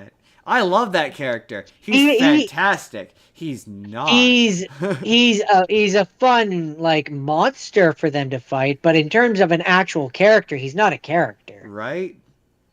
Like he's not. Broly, like this version, the fact that like, yeah, he doesn't just hate Kakarot because Kakarot was crying as a child. Right. And this version gets to hang around. Right? And we might see him come back in some future thing. Right? I want to see him come back as like I want him to be part of the team, part of the Z Fighters going forward. I want him to be the way that they reintroduce Super Saiyan 4? Super Saiyan 4, where it's like him controlling his power, because the entire point in this one is like he's using the power of Uzaru without the tail, and he's like doesn't have full control of it. So to me, the logical step forward from there is once he has full control of it, he gets a new transformation, which isn't Super Saiyan 4, but is basically Super Saiyan 4. That's what I want. Like to me, I that's don't the want best that. way, and then to have Goku and have Goku and Vegeta see this transformation and be like, "Ooh, a new form to try and achieve," and then they achieve it, and you get Super Saiyan 4. Just You get have it be the Super way they Saiyan bring back 4. Super Saiyan 4. What we're saying here is, and this is the official position of the Spur of the Moment podcast, is, George, say it with me now. Bring back Super. You're not saying it with me. Bring back Super Saiyan 4. Hey, we did it! Bring back Super Saiyan 4. We did it. We did it. George, side high five. You're doing it 4. You got to do it the side. No, to your left. There you go. There you go. We're doing it now. We did it. We high fived. We coordinated at the same time. George, is that all you have to say about Super Saiyan 4 Broly? Super Saiyan 4 Broly is not a real thing yet, but I want it to be. I mean, it is a real thing if you watch Dragon Ball Heroes. That's not no. No, You no. You should. No. But I love the part in this movie when Frieza's like, is that as far as he can go? And Paragus is like, yeah, it appears so. And Frieza's like, somehow I think not, and shoots him through the chest. He's like, oh my God! Like a spare beam killed your father. And Broly is like, I will say, like, it's funny. Funny stuff. I remember I didn't love that the first time because I was like, kind of. There's a lot of tonal issues in that movie where I'm like, oh, that's one of them. There's also some moments. I thought it was funny. It very much felt like a Dragon Ball Z abridged scene. Also, the fact that Frieza, to be fair, it has everything to do with the fact that this movie takes place after Dragon Ball Super, which kind of seems like it doesn't want to. But the fact that Frieza, having just escaped narrowly from death, having come back to life after helping Goku and Vegeta, decides to turn around and go back to Earth to antagonize the two people who can easily kill him, to wish to be taller. Yeah, that's my one issue with this movie is It's really lazy, especially because it's like it's just it feels out of character for Frieza. Frieza really didn't need to be involved in this story. And well, he does because of all the backstory stuff. Yeah, but like I don't agree that he doesn't need to be in this movie. I think he doesn't need to have gone back to Earth. Yeah, he doesn't need to be in the second half of the movie. Yeah, like the part where he goes back to Earth with them and like tries to antagonize Goku even though he's not strong enough yet and can't beat them yet. Yeah, it's like dumb. He's just there to deliver Broly to Goku, but you didn't need Frieza to do that? No, Frieza could have sent Paragus and some of his troopers to Earth. Yeah. Frieza didn't need to go to Earth. Right, exactly. I mean, I just don't think Frieza needs to be in the second half of that movie. Paragus and Broly could just go to Earth on their own. I mean, after they meet Frieza. No, I don't think they need to beat Frieza. I think you can completely cut Frieza out of the back half of that movie. They need to go and meet Frieza because otherwise they would have no idea that they're on Earth. Oh yeah, that is true. That is true. Well, I know. I guess maybe not necessarily Frieza, but like what they needed to do, what they could have done, I guess I should say, if you want to remove Frieza completely, is other than the backstory stuff where he's on planet Vegeta, that needs to be there. But in the second half, the Green Bulma and old dude rescue Paragus and Broly, bring them back to the Green Bulma? Oh yeah, Green Bulma. I forgot about Green Bulma. Bring them back to the Frieza Force, and then introduce them to one of Frieza's lieutenants. Yeah, exactly. And his lieutenant is like, Lord Frieza would want you to go to Earth and take care of, and then basically have him be the person that sends them there. I forgot about Green Bulma. Yeah, with the addition of Green Bulma, yeah, I guess theoretically you need the Frieza Force because they're the ones who part of it. They're the ones who rescue him off that planet, right? Yeah. But I mean, you could just have Jocko do that. Have Jocko discover them or something, or something. I mean, Jocko. You could contrive a way that doesn't involve Frieza. Jocko's a good guy. Jocko is part of the Galactic Police. Yeah, he wouldn't. You could have it where he like finds them on the planet and rescues them, and then they don't have to be part of the Freezer Force. Is my point. No, they do. Not Why necessarily. would why would why would Jocko take a guy that wants to kill Vegeta back to Earth? He doesn't know that he wants to kill Vegeta. That's the whole thing. You do the whole bit where he pretending to be a good guy thing. Yeah. No. Frieza has no place in this movie. You're right. Frieza doesn't need to be, but the Frieza Force can be. I just And to me, that kind of, if you're talking narrative story continuing super, that shows that Frieza's influence is once again spreading amongst the galaxy, Yeah, and true. he's rising in power. Yeah. You need to show Frieza in some force if you want him to be a threat again. Yeah, I don't. You need to show Frieza in some force. I know we don't, but I'm saying, like, the people that are making this narratively super, they want Frieza to be a thing. They have to show his influence. To be fair, I'd go all the way back to Dragon Ball Super and make it so it's Cell instead of Frieza, because why Frieza again? I mean, you're never gonna hear me disagree on that. Why? But And then why is it the one time they do bring back Cell, it's like a hacked, like hackneyed, not the same version that's not nearly as good. That's like an abomination. Yeah, it's like, oh man, this is I like that movie. I thoroughly enjoyed that movie, but oh man, it's a travesty what they did to Cell in that movie. I like that movie, but it did not need to be Cell. No, is kind of it the could thing. be- It's not Cell, and so the fact that they just use a shell of Cell right? ruins it. Right? It could be literally any monster. I was like, wow. But Yeah. like, bring back Cell. Anyway, that all you have to say about Broly. That is all I have to say about Broly. I forgot to mention that the Lorax on this next one, I got to watch because Jordan said I could.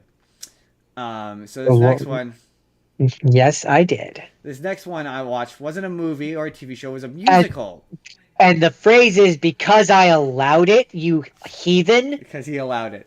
I watched Shrek the Musical, which I love. Unironically, I think Shrek the Musical is really good, and I honestly think. I mean, I used to say I think it's better than the original movie. The original movie is its own thing, and I don't think it's necessarily better than the original movie. But That's like comparing Wicked to the Wizard of Oz. They're two completely different things. Completely different things. But I like the interpretation of the story. I like what they've done with Shrek. I enjoy the fact that I like the fact that you get to see his parents, like what led to him. The stuff with Fiona I enjoy. Sutton Foster as Fiona is a delight. She's so funny.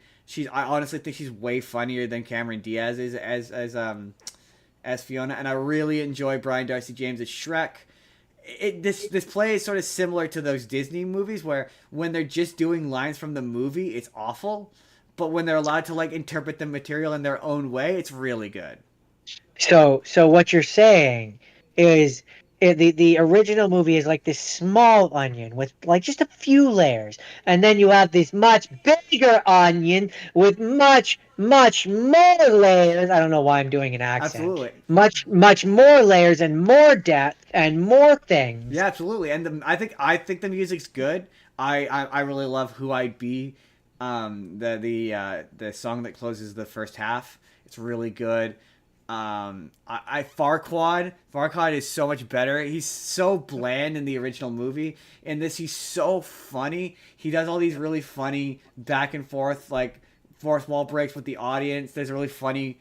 There's a bunch of funny Broadway musical references. Like there's a reference to Wicked. The bit at the end of What's Up, Duloc, where he's like, "No one's gonna bring me down." Yeah, that's Wicked. That's a Wicked reference. Yeah, and yeah, I the fact that he does the fact that he does the whole play on his knees is incredible. Yeah. Just unbelievable. My favorite bit is at the end when they're singing I'm a Believer, and he's on his feet. It's like the one song he gets to do on his feet. Some of the staging is just, like I say, genuinely really good. The guy who plays Donkey, also funny. The only song I don't like is the one that the dragons sing. I don't like that one. The dragon sings a song? I don't remember that. Donkey Pot Pie. Oh. And then they have I don't remember that. It's been a while since I've seen the musical. They have him play. They have the dragon played by 3 actresses, and it's just not. And they sing it as like not. I don't know what the 3-person version of a duet is, but it's just not. It's just my least favorite song. What else? What else? Triumvirate. Triumvirate, is that what it is? There's a really funny Morning Oh. Person, one of my favorite songs. I love that song. There's a really funny moment where Fiona's dancing around with what is clearly an inflatable deer that she just tosses. Where she does the tap dancing with the mice. They walk out and put the dress, like they take the dress off her so she could do the tap dance, and then after the song is done, they come back out and then they put the dress back on her and they walk off. It's really funny. Trying to think. Yeah, it's if you like Shrek, I totally recommend it. It's genuinely really good. And yeah, I think it's one of those things that it made me sad when the internet ruined Shrek, because it was like, this is a thing that's like honestly good and earnest, and like people only like Shrek ironically now, and they're not gonna enjoy it. Like it's not gonna be the same. Shrek is love. Shrek is life. Shrek is love. Shrek is life. Ooh, that was unpleasant. Listen to my mouth sounds now. Can you hear that when I do that? No, thankfully I can't. You can't hear the weird mouth sounds I just did? No. I apologize. I apologize to the 5 Spotify listeners to our 11 Spotify followers. We know you guys are out there. We hear you. We respect you. And this time, you can hear everyone involved. And this time, you'll hear the whole podcast. I hope. Let's do a quick audio check.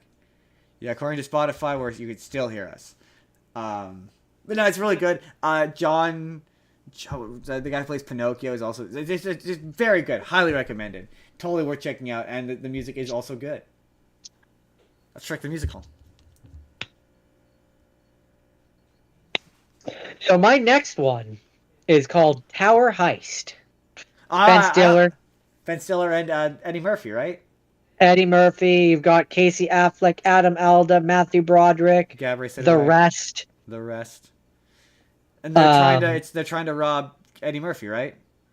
No. No. They're trying to. There's a guy who owns the building who ended up scamming a bunch of people and companies and stuff. I remember this And one. they're trying. He robbed them of their pension, and they're trying to rob their money back from him. You know what's really funny is you keep picking these Eddie Murphy movies, and spoiler alert for next week, which, I mean, if you didn't know it was the Christmas special, what are you even doing? I'm gonna do an Eddie Murphy movie. That is funny. This one's fun. I remember. I don't think we watched. I think we. I've never. I seen remember it. watching. I remember watching it, but I don't know if I did it on my own. Yeah, I've never seen it. But yeah, it's fun. If you like a good funny heist movie, it's got the one of the guys is the the guy from Ant-Man who does the recaps.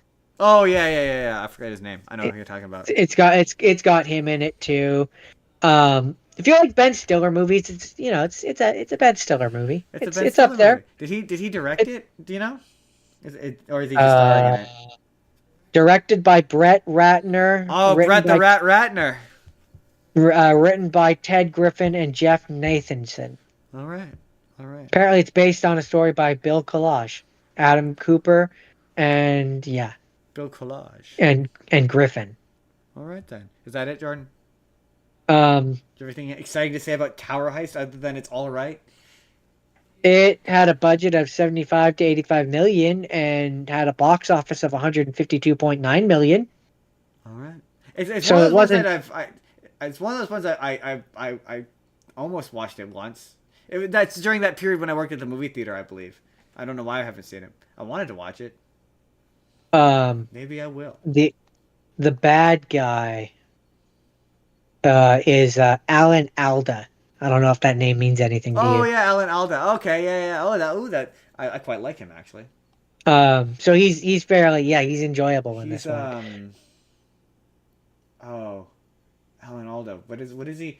The only thing I know that I remember him from, I believe he's the one from Grudge Match. He's Sylvester Stallone's coach, if I'm not mistaken. He talks like this. I'm Alan Alda. I talk like this. He kind of talks like this. I where talk I'm down trying here. to find his That's what I'm thinking of. Is what you may Well, call hold it. on. Or am I thinking of? No, I might be thinking of Alan Arkin. No, I'm thinking of Alan Arkin. That's Alan Arkin. Sorry, I got them confused. Let's see. Vamp while I look through his. I'm pretty sure I got that wrong. I'm thinking of Alan Arkin. I'm most entirely positive I'm thinking of Alan Arkin. But we'll He find was in a out. movie. He was in a movie called Canadian Bacon. Oh, I think he's the reason why I know him is he's in How I Met Your Mother. I think he dated Robin. He Tell, was in. He was in What Women Want. oh, look at his television credits. Tell me if he was on How I Met Your Mother as himself. Pretty sure. We're gonna find out. 3, 2, 1. Was he on How I Met Your Mother? I'm looking, man. He's in a lot of stuff. I don't see it. Never mind. Jordan, I think we need to move on. This bit's run too long. That's fair. Um, but yeah, no, fun movie. See, Jordan, I didn't watch a fun movie because Jordan, the next one I watched, that's it. That's it for Tower Heist. I don't want to. Yeah, yeah. The I next said I movie think that's it. the next movie I watched is The Giver. And here's the thing about The Giver, Jordan. I hated that movie the first time I watched it. I hated it thoroughly. It was so bad, and I've said this very famously. I almost cried. I don't know if you remember that, Jordan. I don't know if you remember me being in the car. Being, it was so bad. It was so bad. I remember you being very upset. I don't remember the crying, but I remember you being upset. Almost cried. I didn't actually cry. This time I didn't hate it as much because now I understand how movies are made. So I just I understand elements of this. Like I understand why he's 16 now, because it would be weird if you gave a 12-year-old a serious job like this. I understand why it has an action sequence at the end. That was kind of the point of the book, is that the world was fucked, man. I kind of understand why they added an action sequence to the end of this that wasn't in the book. I understand why what's her face is there as the elder who is now the bad guy of the piece. I understand functionally you're making a YA movie. I understand why these things are there. But yes, does this movie drastically miss the point of the book. I mean, number one, first of all, it's immediately apparent that this is a horrible dystopia, right? Whereas in the book, because it's obviously told from the perspective of a 12-year-old, it's presented as this idyllic society where worries and cares and everything that makes the world bad no longer exists. Like, you're supposed to think that it's perfect, and the notion that it's a bad world is supposed to be slowly peeled back and revealed, so that when you get to the point when you see the dad kill the little baby, you're like, whoa, like that's really screwed. Not even just that the dad killed the little baby, but he does it with the happy, like, like, this is for your own good, little buddy. And like, it's not just the act, but it's the lack of emotion or care or realization that what he's doing is horrifying. And the notion that they're putting all of it, and you kind of like we read this book in elementary school as like an 8-9-year-old, 7-8-9-year-old, that sort of age range, and you don't really appreciate as a child the fact that them putting this on a 12-year-old is fucked, like, right? So fucked. You don't really appreciate that he's being given all this bad shit. And the thing that frustrates me about the movie is the movie feels the need to address the mechanics of the world, where like Jonas asks him, oh, how does this work? And he goes, it just works. And like, yes, I as a child was always bothered by the fact that the book never explains how this actually works mechanically speaking. I appreciate as an adult that that's not the point of the book. Yeah. Like, you're not supposed to question how these things. How is he passing memories? How did the memories get past him? How does that work? So in the book, I don't know if they say this in the book, but in the movie, they come up with the plan that if he leaves the village, all the memories will be released to everyone. And in the movie, you see all the memories get released to everybody. You see it happen. Yeah, I believe that's the plan in the book as well, is basically once he leaves, all the memories return to the people. But the book never really explains how that works. It does, because it doesn't really need to. That's not the point. But the movie feels the need to lampshade it, because otherwise it doesn't explain it, right? because it can't explain it because the book never explained Right. it. And there's a lot of like the little details of like they keep going precision of language, but because they don't have time, it has everything to do with it being like you say, book adaptations should maybe always be shows because like it doesn't have the. But then again, I don't know if a show would explain it properly either. It doesn't explain the importance of stuff like precision of language and why they say that. Like whereas the book does, it explains all of that. So like when she's getting like precision of language, which by the way, incidentally, this week, man, I was wishing for some precision of language from some coworkers. But like it's like little world building stuff like that. A movie doesn't really. Also, I don't like how Jeff Bridges plays the Giver. I don't like his performance. Bridges. The elder knows stuff like, oh, you remember what it was like before with all the wars and stuff. So she has the memories, which makes the Giver's position entirely redundant. Yeah, isn't the point supposed to be that no one but the Giver remembers? Right, exactly. It makes it completely friggin' pointless. And that's not mentioning the romance, the love triangle subplot between the three leads, which is awful and misses the point of the book. It's just generally a bad adaptation and just not a very good movie. To be fair, that has everything to do with them aging them up, though. Like in the book, it's a childhood. Like they're still kids. I mean, there needs to be Hunger Games. There needs to be a Gale and there needs to be a Peeta. Like that's what needs to happen. Like Asher is barely a character in the books, but here he goes on to become like the leader of recreation or whatever. And you don't really hear from him. Whereas in this, he joins the army, and you get to like see the army and stuff. And it's like, yeah, that's not the point of this book. But also like so much of that book is inner monologue and inner discussion that this just doesn't convey. I don't. Here's my question based on your limited memory of that book. I would retrospectively, I would say that book might be unadaptable. I mean, there's just certain stories which it's like they're never intended for the big screen. No, so much of that book is his inner thoughts that I don't know how you do it as a movie. I mean, yeah, I mean, or there's like, a lot. There's at least one other movie that I can think of which I think would make a far better book, which. Buried is another example of that where I think that's unadaptable. Yeah, but this one's like the stuff where he's experiencing the memories. So much of that is about feelings. Like it's describing the sensation of what it feels like. You just can't. Again, you cannot convey that on film. You just can't. There's just and I don't think this being a TV show would help it. Other than you'd maybe be able to have longer scenes of them having conversations amongst themselves. But that's kind of it. I don't know how being a TV show would help serve this. I don't see how it would. Right? I think this is just an example where it was never going to be as good as the book. Which is funny because when I was a kid, I wanted this to be a movie so bad. Maybe if they did it where he's 12 and it's, but I don't know. I don't know a version of this which would work on film. I just don't. But hey, maybe someone in the comments will let us know if you feel there's a way to make this work as a film. Let us know. We don't do enough engagement with the audience. Jerome, what's your next one? I mean, we'll get there, but no. We do enough engagement with them, Justin. They don't engage with us. Leave comments. Hit the like button. Subscribe. Talk with us. Shouldn't all be on us, is all I'm saying. My next one is role models. I could be a role model. I mean, a bad role model, but I could be a role model. I like that movie. Jane Lynch in that movie is very funny. She's a national treasure. She is insane. It's great. Paul Rudd. The dude from American Pie.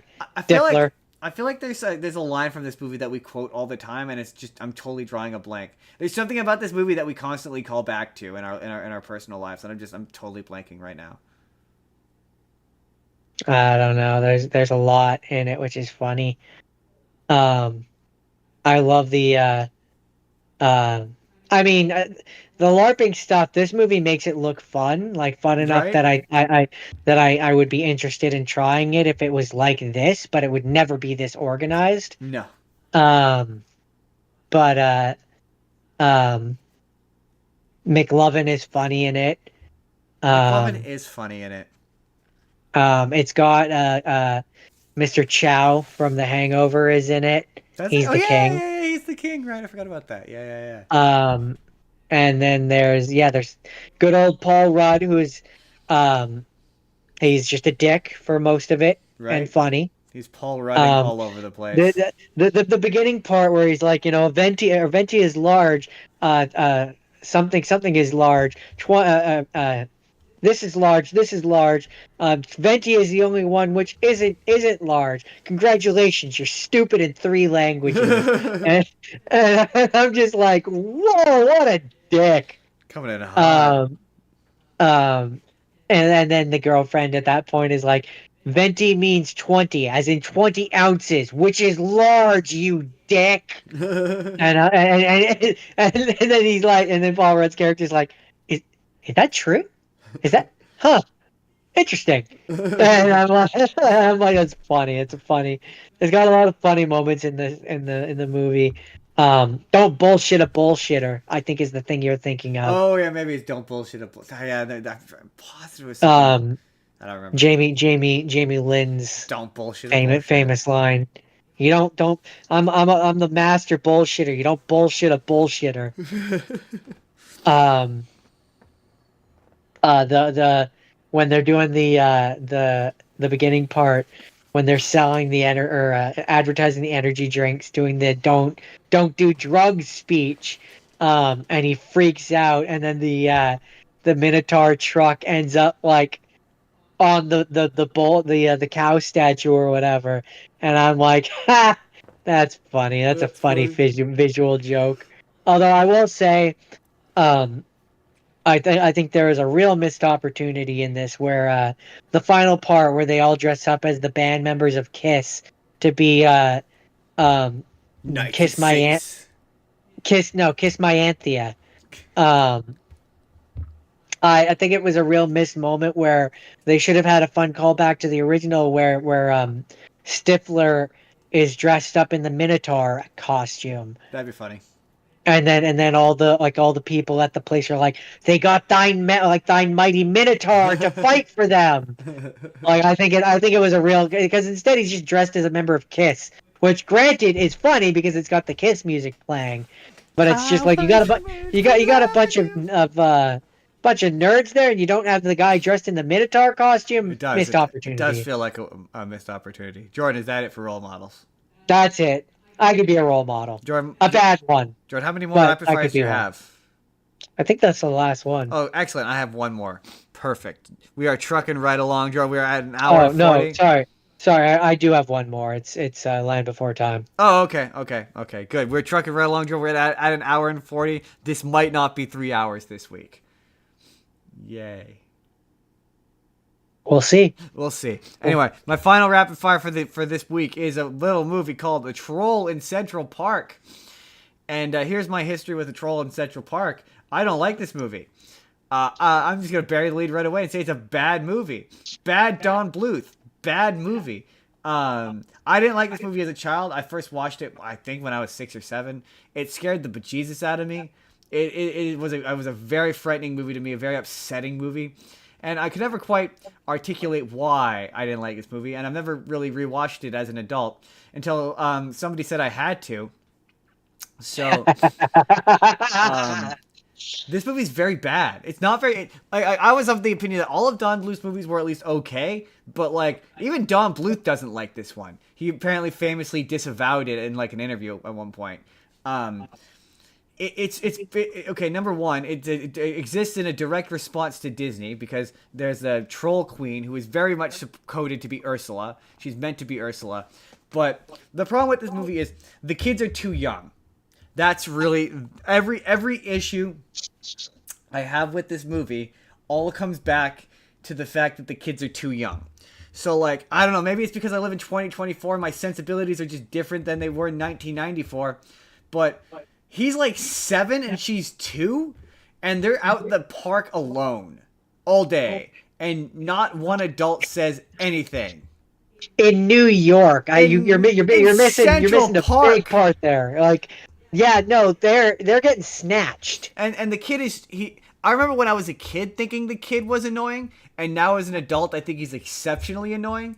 But like he's annoying in the way that he's just a 7-year-old. So like all of his problems are like all tied in the fact that he's just 7 and he doesn't understand how the world works. So He like his can't dad, regulate his emotions. that's it. That's that. Yes, sir. That's what I was looking for. He's 7 and he can't regulate his emotions yet.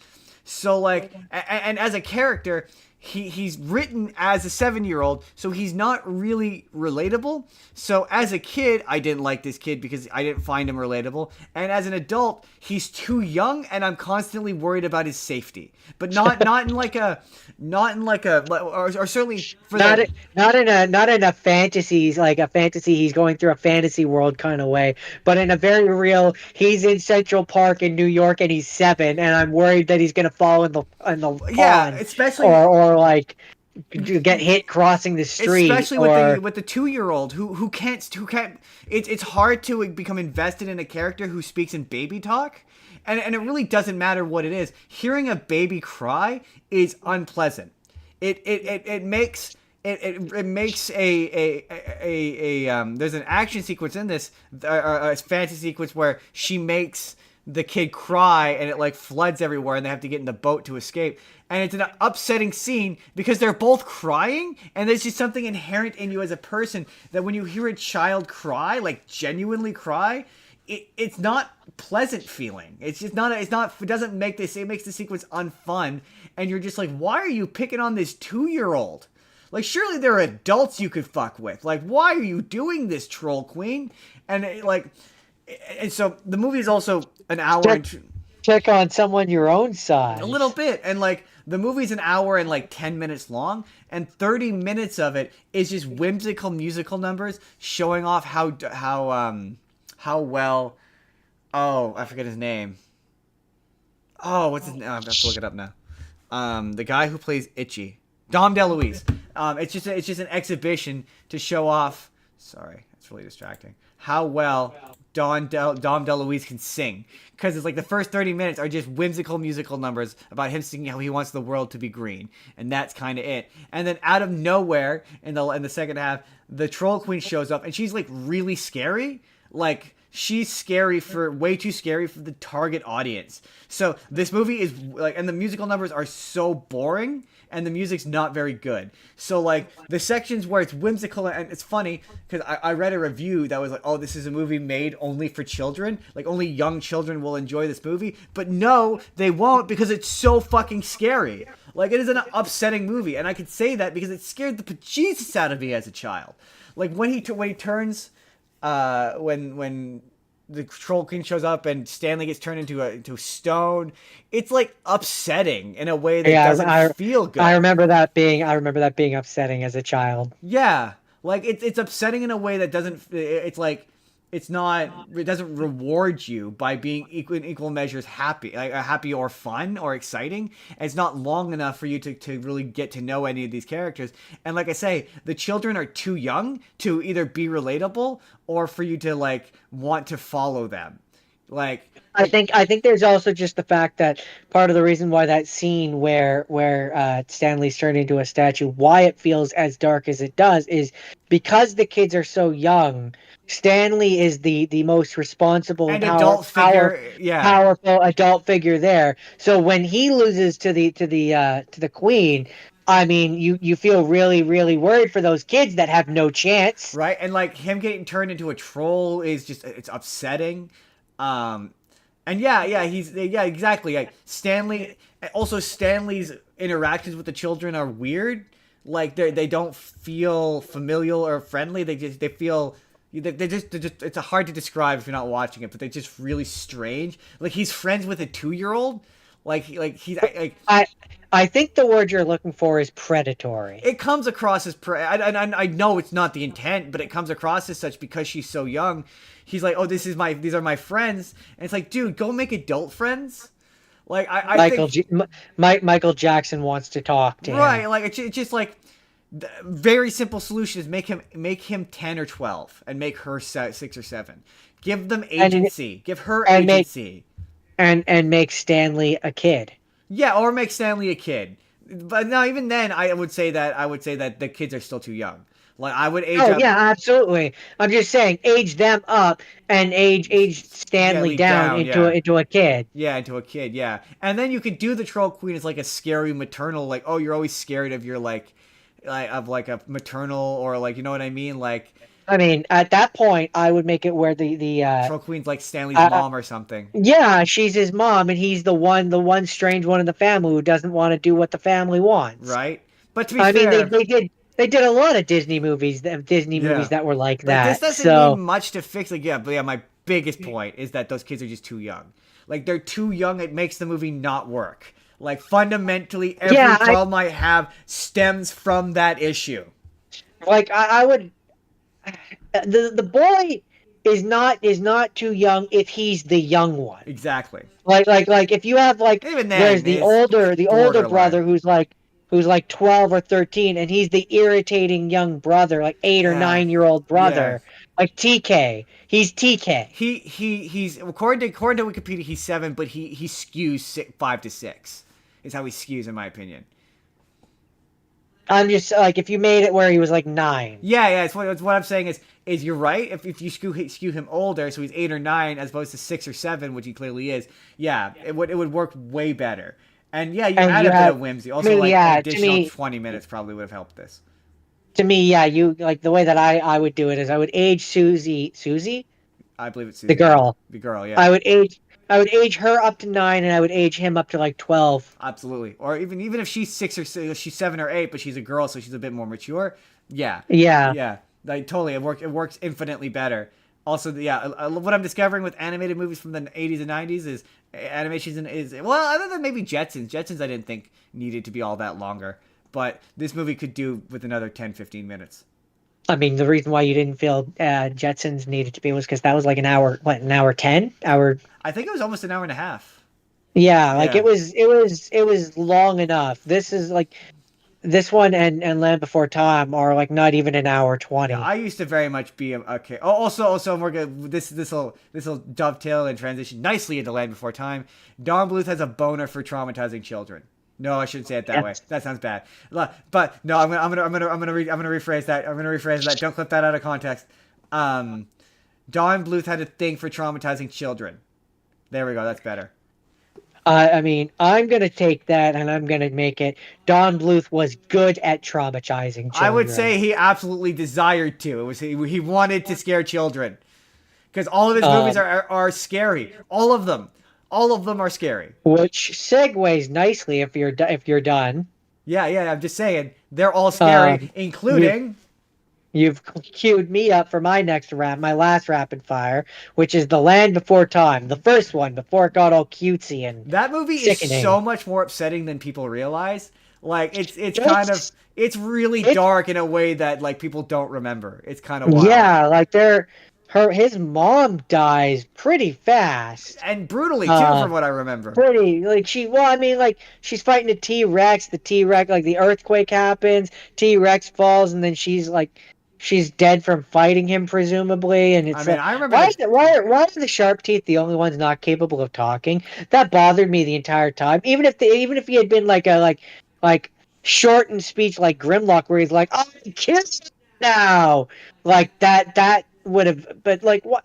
Well, I have 2 points to make to that. Number one, in later movies they do, and in point number 2, perhaps it's because we're seeing this from the perspective of the plant eaters, and they speak a different language than the meat eaters. Okay, I buy that. Unless, of course, a meat eater who speaks English shows up, in which case it completely undermines my point. But it's been a while since for me, I remember this one.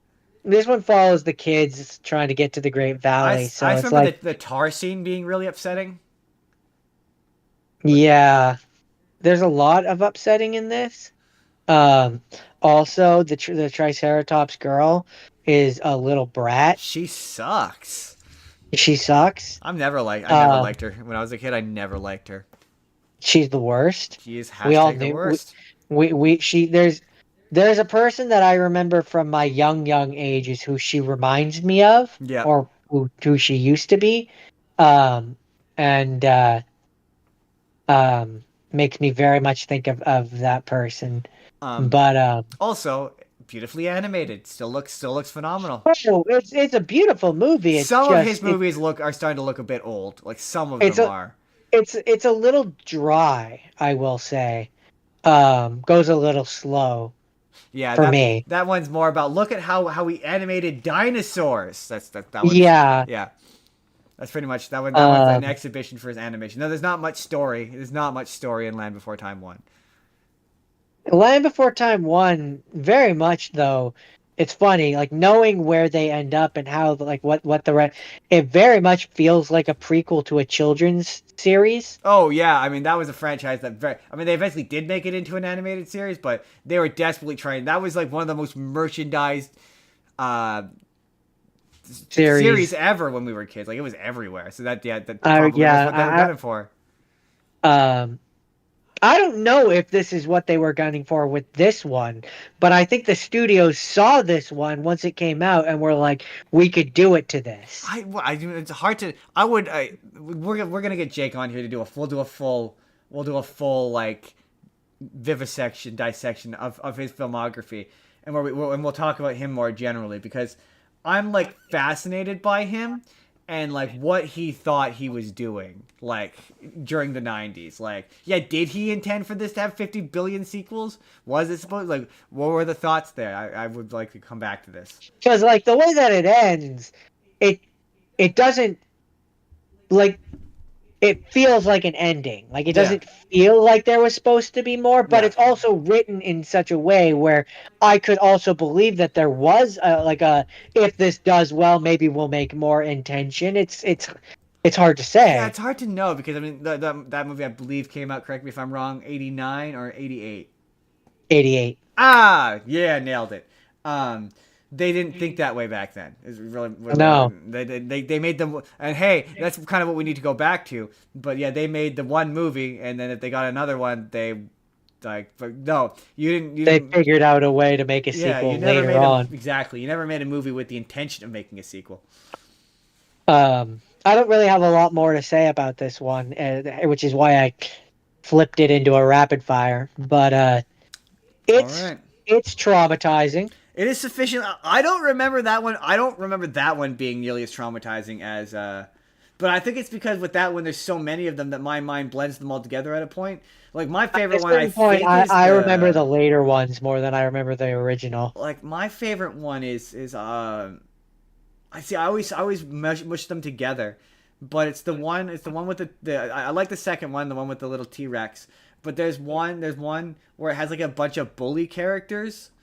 I believe that one's called Beyond the Great Mist. Is it? Because there's the characters who eat eggs, and they have a really funny song about eating eggs. Where like, why do I do the things that I do? Eggs. The one with the three bully characters, I believe, is Beyond the. Is it Beyond the Great Mist? They have a song. They have a song that they sing that I quite like. It has a really good guitar in it. When you're big. When you're big, yeah, that one. I quite liked that song when I was a kid. And then I remember the one with the characters who eat eggs, where he's like, "Why do I do the things I do?" Eggs. It's just really funny. But yes, is there anything else you have to say about? Is that it, Jordan? Are we into the half scenes now? Yes, we will because I say so. All right. So we're gonna continue on the order. I'm going first. Ooh, what do we want, Jordan? What do we want? Let's do The Fly. We'll do The Fly first. Okay. Fly. Why are you doing The Fly? Because you said so. And my God, oh Jordan, what an unpleasant fucking movie. Like, it's so funny because like when I was watching it, I was like, yeah, man, those Terrifier movies were unpleasant.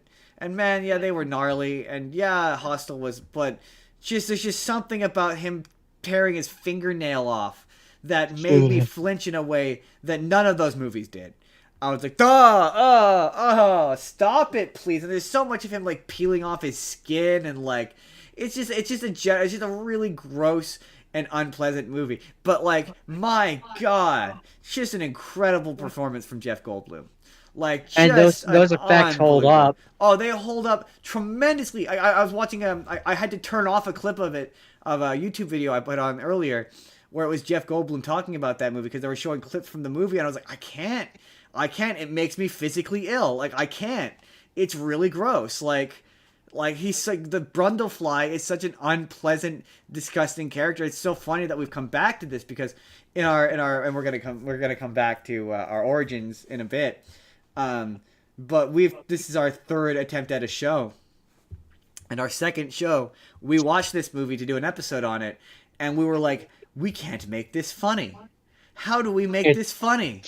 You can't. It's just that gross. How do you make it funny? You know, there's no joke. It's just really disgusting. Like, how do you do this? And like, but like now that we talk about stuff in a nuanced way, it is a incredible performance. Yeah, the makeup effects are phenomenal.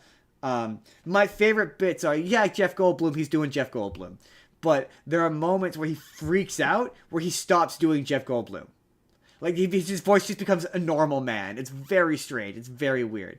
But it's the kind of for those of you who haven't seen The Fly, you're familiar with it because you've probably seen it parodied a billion times. But it starts. I forget his last name or his first name, but something Brundle. He has created a teleportation device that can teleport material from one. It's teleportation. But he can't teleport living matter yet. He's able to teleport like inanimate objects, but he's unable to teleport people.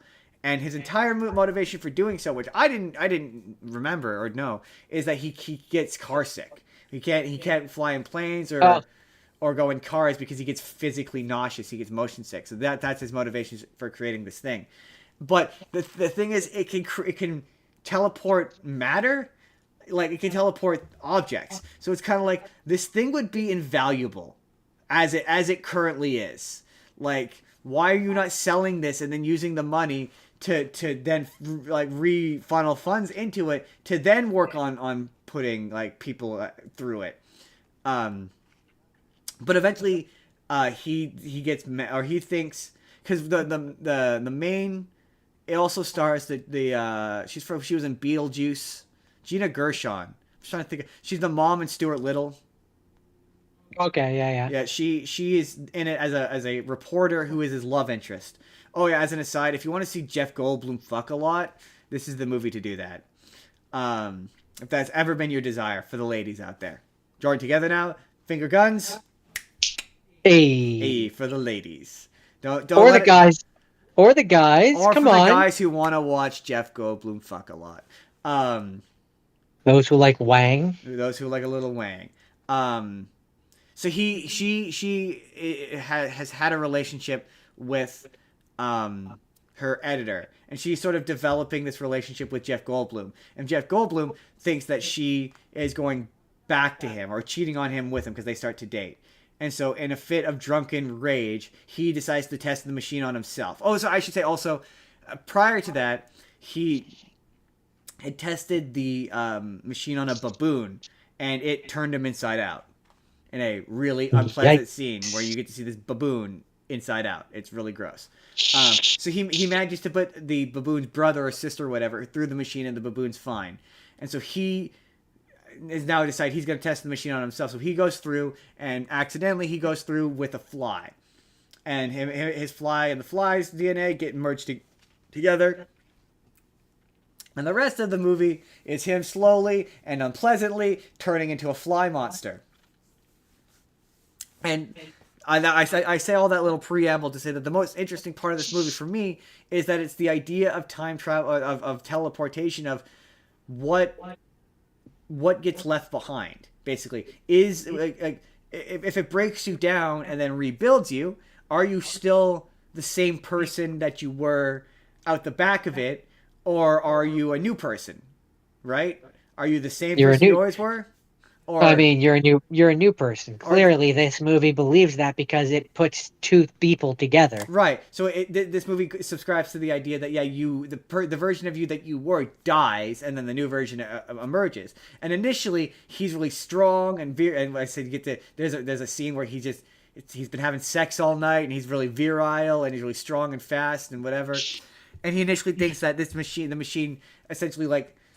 Do you remember that? Did you ever see that episode of Rick and Morty where Rick and Morty go through the purifier machine and it has toxic Rick and Morty? Yeah. It's kind of like that, where he thinks that the teleportation is like purifying you or whatever, and he wants the girl to go through it, and she refuses to because she thinks that something is off because he's progressively acting more and more like a dick. And it's in those scenes that he stops doing the Jeff Goldblum voice. And it's really kind of interesting. And so you eventually find out that, or they present it as the Brundlefly, the creature that he becomes, which again is really upsetting, is not actually him, but rather the offspring of him and of the original him and the fly. So when he went into the portal the machine the first time, he died. Brundle died, and he became the creature that came out the other end was the offspring of him, was his son basically. And like that's interesting to me. Yeah, I know that's an interesting to me. What else? I don't know that I would consider it his son. I look at it more like it's a clone of him. Yeah, they say, I think they say offspring. He says offspring. I said son because he's male, but he said the Brundlefly refers to it as his offspring. Interesting. And yeah, but there's a really dark scene that they deleted, where he merges the baboon and the cat into one being that they cut out because they said it made him look like a monster. It's really upsetting. I'm glad they cut it. I mean, the rest of the movie's fucked enough. I don't think we needed that. That feels like the correct choice. They were like, it's weird because they're like, oh, that made us feel like you lost sympathy for him. But it's already long past the point where you've lost sympathy for him. So I don't fully understand where they're coming from on it. But it's just such a gross scene. I'm not unhappy that they deleted it. It wasn't a bad choice that they cut it. Whatever their reason. Right? Yeah, exactly. Again, it's a really. It's funny because Jordan was gonna have me watch Splice, and I'm really glad I vetoed Splice. I made the specific point to watch The Fly during the day because I couldn't watch it before bed. It would give me nightmares. But one of the things he was gonna make me watch was Splice. And I'm ever so grateful you agreed to change it to, what did you change it to? I don't know. It's one of the things I gave you. You changed it to something, and I'm really grateful you did, because I don't know if I could do 2 of these. Because it's just truly, like, you know how with Terrifier, you were like, I can't? I just was like, I'm glad I started my week off with it, because if I had ended, I would just be sitting here upset. Like, it was, but like, I won't take anything away from it. It's a well-made movie. It's a well-acted movie. Jeff Goldblum is phenomenal. The makeup is phenomenal. It's disgusting, and it's meant to be disgusting, and it's really effective. I just hope to Christ I never have a reason to ever need to watch that movie again. By the way, just so you know, the last time. I know, and just so you know, I'm gonna be looking for a reason to make you watch that movie. Of course you Jordan, are. severe punishment is coming. Also, I don't think it's the worst movie I watched this week because it's a good movie. I just don't care for it. That's fair. That's fair. That's it. That's The Fly. That's The Fly. Also, so before you jump into yours, Jordan, when this becomes a YouTube video later, do I just take the 4 main ones and just call the video because Jordan said so? Yeah. Yeah. Yeah, I think so. Okay. Anyway, what's your next one?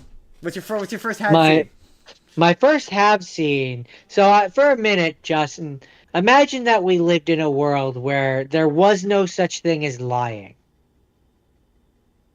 But this is that movie. This is that world. This is that world. Yeah, it makes people shockingly naive. It also makes them incredibly mean. Incredibly mean. Turns them into kind of like sociopaths, really, if you get right down to it. I mean, you can't lie to hurt someone's feelings. So you just tell them the truth. You just tell them the truth. Also, there's no religion until he accidentally creates it. Ricky Gervais accidentally creates it. Yes, that's supposed to be the joke because Ricky Gervais, known atheist, creates religion in this movie. I like this movie. It's this movie funny. Came out I enjoyed it. I do enjoy it. It came out in 2009, and when a person says romantic comedy, they probably don't think of a movie like this. No. But this movie is technically a romantic comedy. It is. Her stubby little noses and her Jennifer Garner. She doesn't like his stubby little pig nose. Stubby little pig nose. My favorite bit is when is when Windows 90, the Windows guy showed. I have a Facebook status which is referencing the Windows guy showing up at the end of this movie, which is such a dated reference. Nobody probably gets that. I mean, my favorite is when you see the Coke commercial. He's like, drink Coke because it's been around a long time and it's pretty good. Yeah, no, that's my favorite bit is how he works for the advertising campaign. They can't lie, so they're just like, it's just a guy in a chair being like, This is the thing. My favorite is when you see the bus and the advertisement on it is Pepsi for when there's no Coke. There's no Coke. My favorite character in that movie is his friend, played by Louis C.K., where he's like, I'm a Chinese. Really, I had no idea. It's just this like flat delivery. Right. It's so funny. Or he's like, my name is Stanley. Oh, it's nice to meet you, Stanley. I didn't know that was your name all this time. And Right. he keeps lying, and they just don't get it. Like the blank, and yeah, it's a fun one. It's funny to try to find a way to describe a concept that you have no word for. That's one of my. I said a thing that wasn't. I don't understand. I said a thing that it just wasn't. It just wasn't. Because they don't have a word for lying, they don't have a word for true. So you can't be like, it wasn't true. Yeah. Like it just wasn't what was. Right? That is funny. It's very funny. No, sorry, no, he doesn't work for advertising. He's a writer. Doesn't he write for TV? He's a writer for film. For film. They have a reader or a yeah. narrator or whatever. The films sit in the chair and read in the chair reading a story.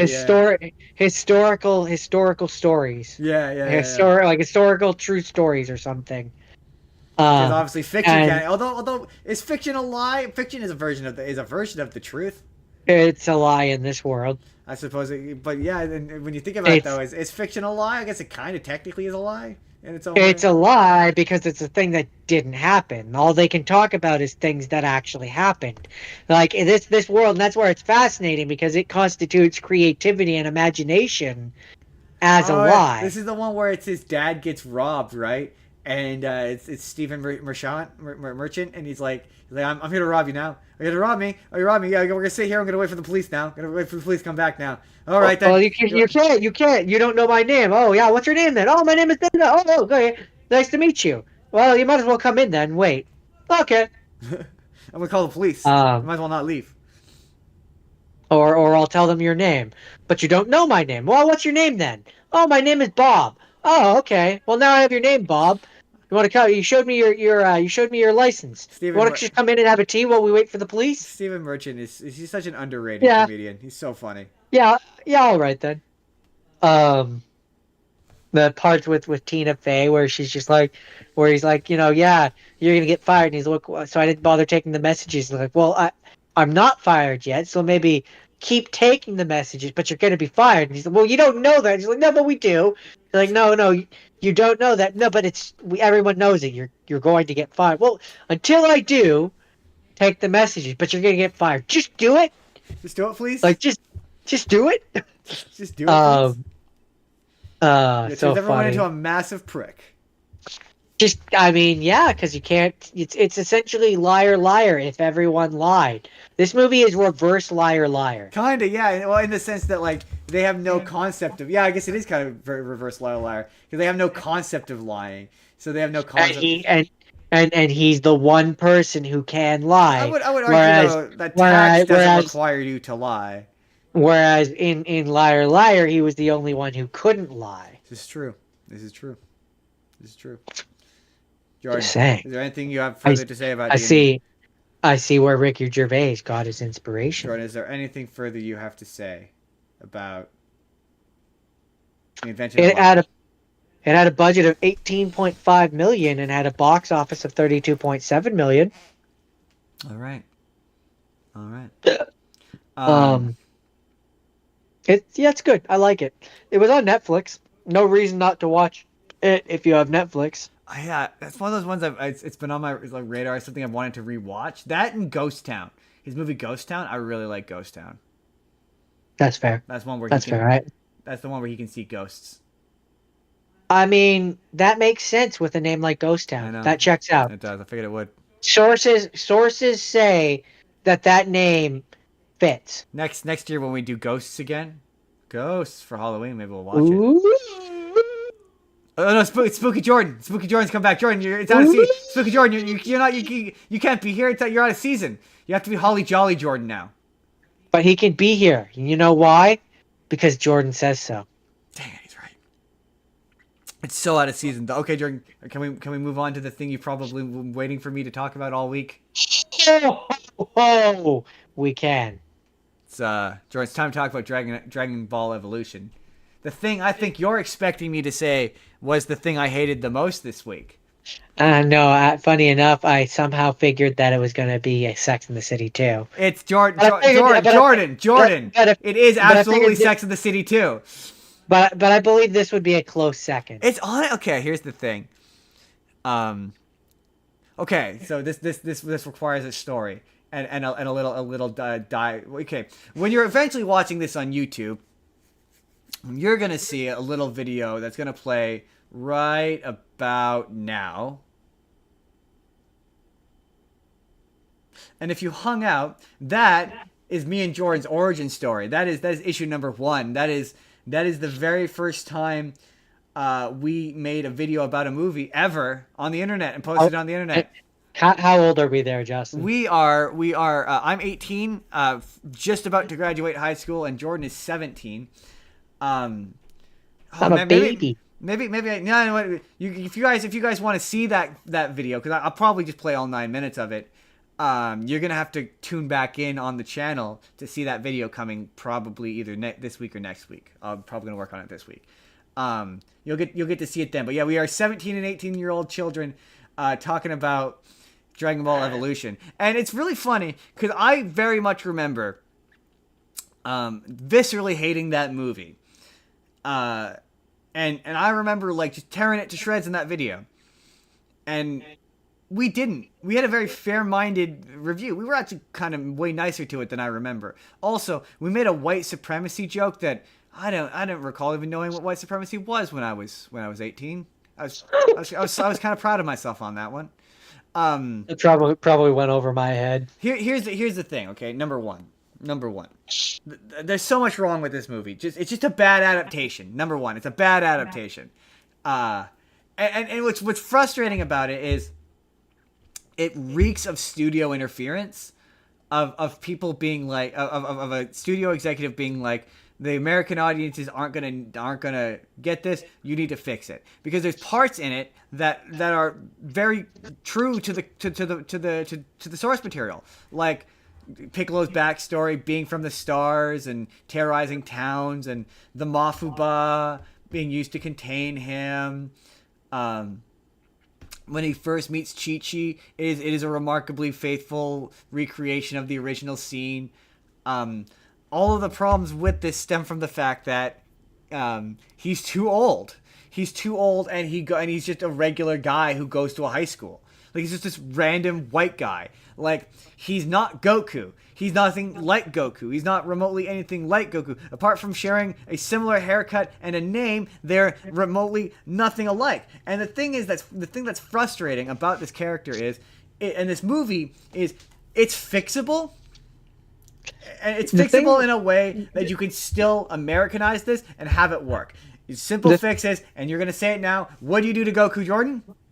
Well, for me, one thing is that I wanted to say, the thing that makes Goku in this frustrating is he's not Goku, he's Gohan. He's Teen Gohan. Teen Gohan goes to high school. Teen Gohan interacts with people. I mean, even then, no, he's not, because he's got a big old crush on no, I mean, yes, I could see why you would say that, but even then, no. He's his own mangled version of nothing.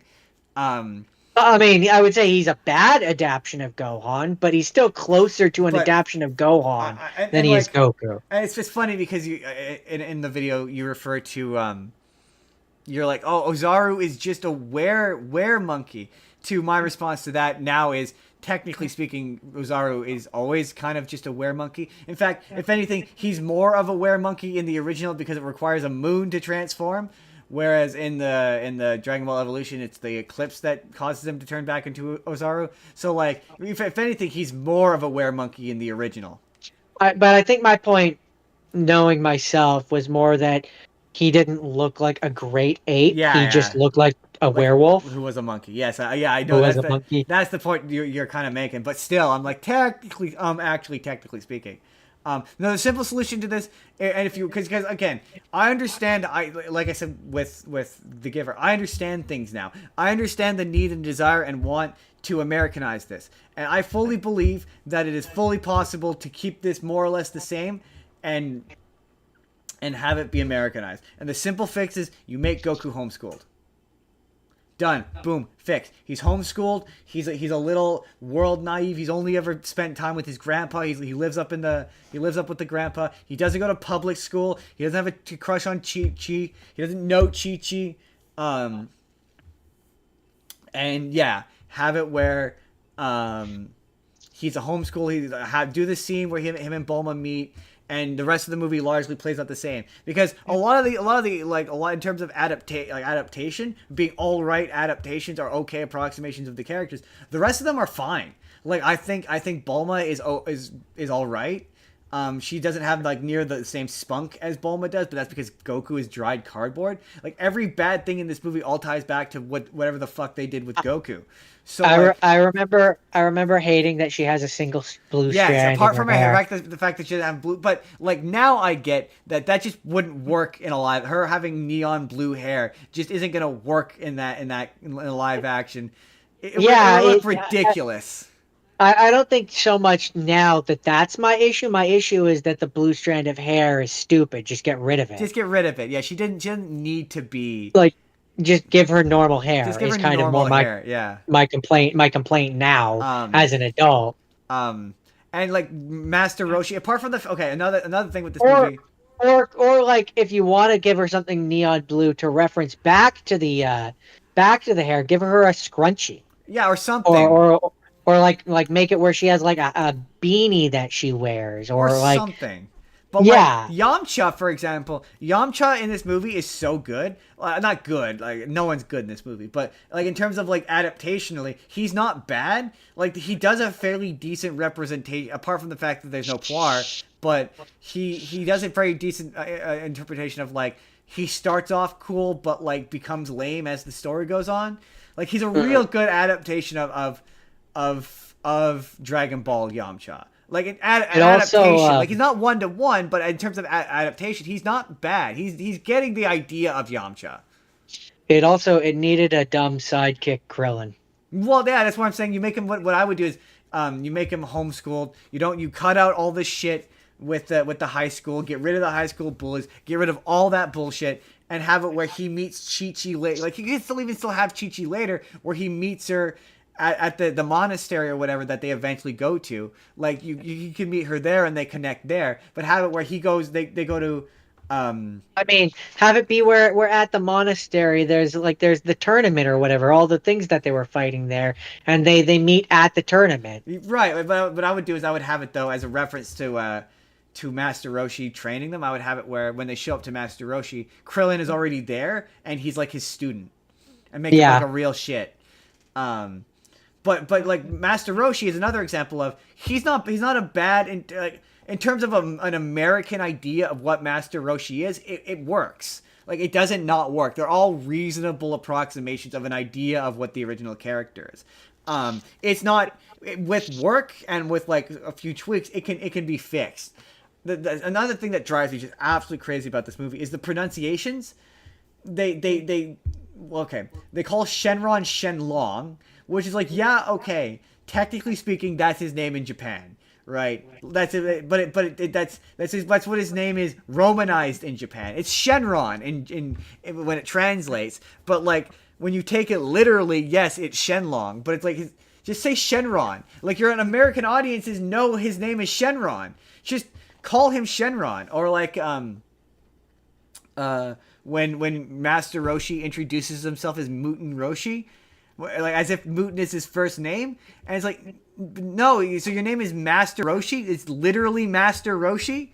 Like, it's dumb. It's so dumb. It feels like someone took a once over of like an outline of Dragon Ball and got like passable surface level details correct. Like they call Piccolo and Namek, for example. So it's like clearly someone involved in this knows something about Dragon Ball. But it's also made particularly frustrating because when I was reading about this, it said that James Masters was a massive Dragon Ball Z fan. And he used to watch it with his daughter. And I'm like, that can't be true. Or did you not have enough power on set to be like, yeah, that's not how you pronounce that? Like, it just feels like something that could have been fixed on the day, where you like, hey man, that's not how you pronounce that. Yeah, there's been a few movies that are like that though. Avatar being one of them, where it's like it feels like someone on set could have just watched the cartoon for a day and been the Avatar. It's Aang, not Ong. Avatar is particularly, that was frustrating because he also said that he watched the show, and I'm like, that cannot be true. No, because they got way too many of the names wrong. Right, yeah, exactly. You got too many of the names wrong for that to be true. It's a frustrating movie for me because I'm like, I understand its inclinations, and I understand its want because okay, another big thing with it is it wants to be, oh, this movie takes place in the real world, and then the Dragon Ball stuff is magic on top of it. But the Dragon Ball world is not Earth. It's Dragon World. It's a different planet. It's a different world. So their world is weird and magical. So trying to make it real just makes it not work. Yeah. Their world has talking dinosaurs and talking dog people. Like the Dragon Ball world is not it's their version of Earth. They do call it Earth, but it's not Earth. Right, it's not Earth. And so it's like the thing like with it's not movie, our so Earth. I fully understand the desire and the want. It's a Earth. It's not our Earth. Exactly. And like I understand your desire. It's the same thing with the Death Note movie, right? Where I understand Hollywood's desire to Americanize this. I fully get it. Like as a person, we've watched enough movies. We understand how Hollywood works at this point, right? I get it. But there's better ways to do it. And all again, this simple fix: you make Goku homeschooled and you cut out the high school.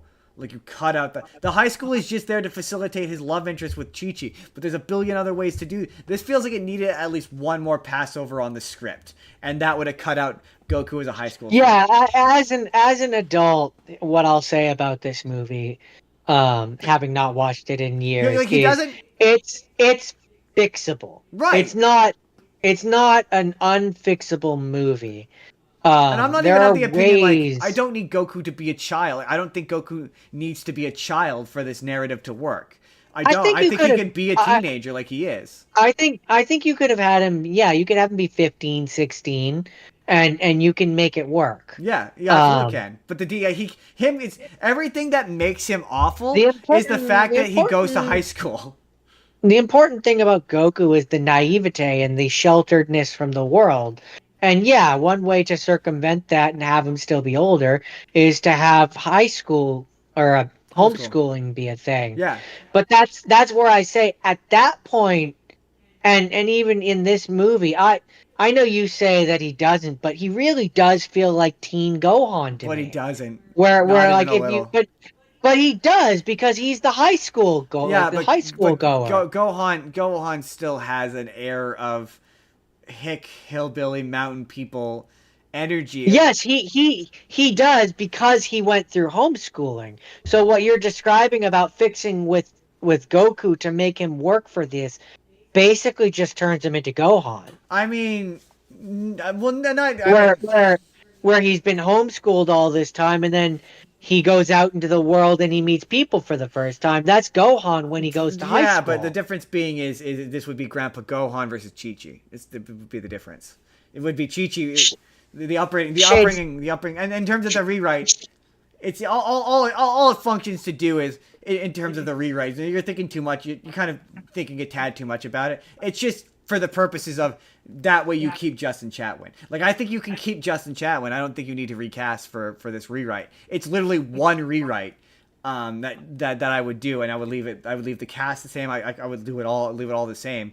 That one rewrite, every issue with Goku in terms of its characterization would be fixed by that. What you're talking about in terms of Teen Gohan is,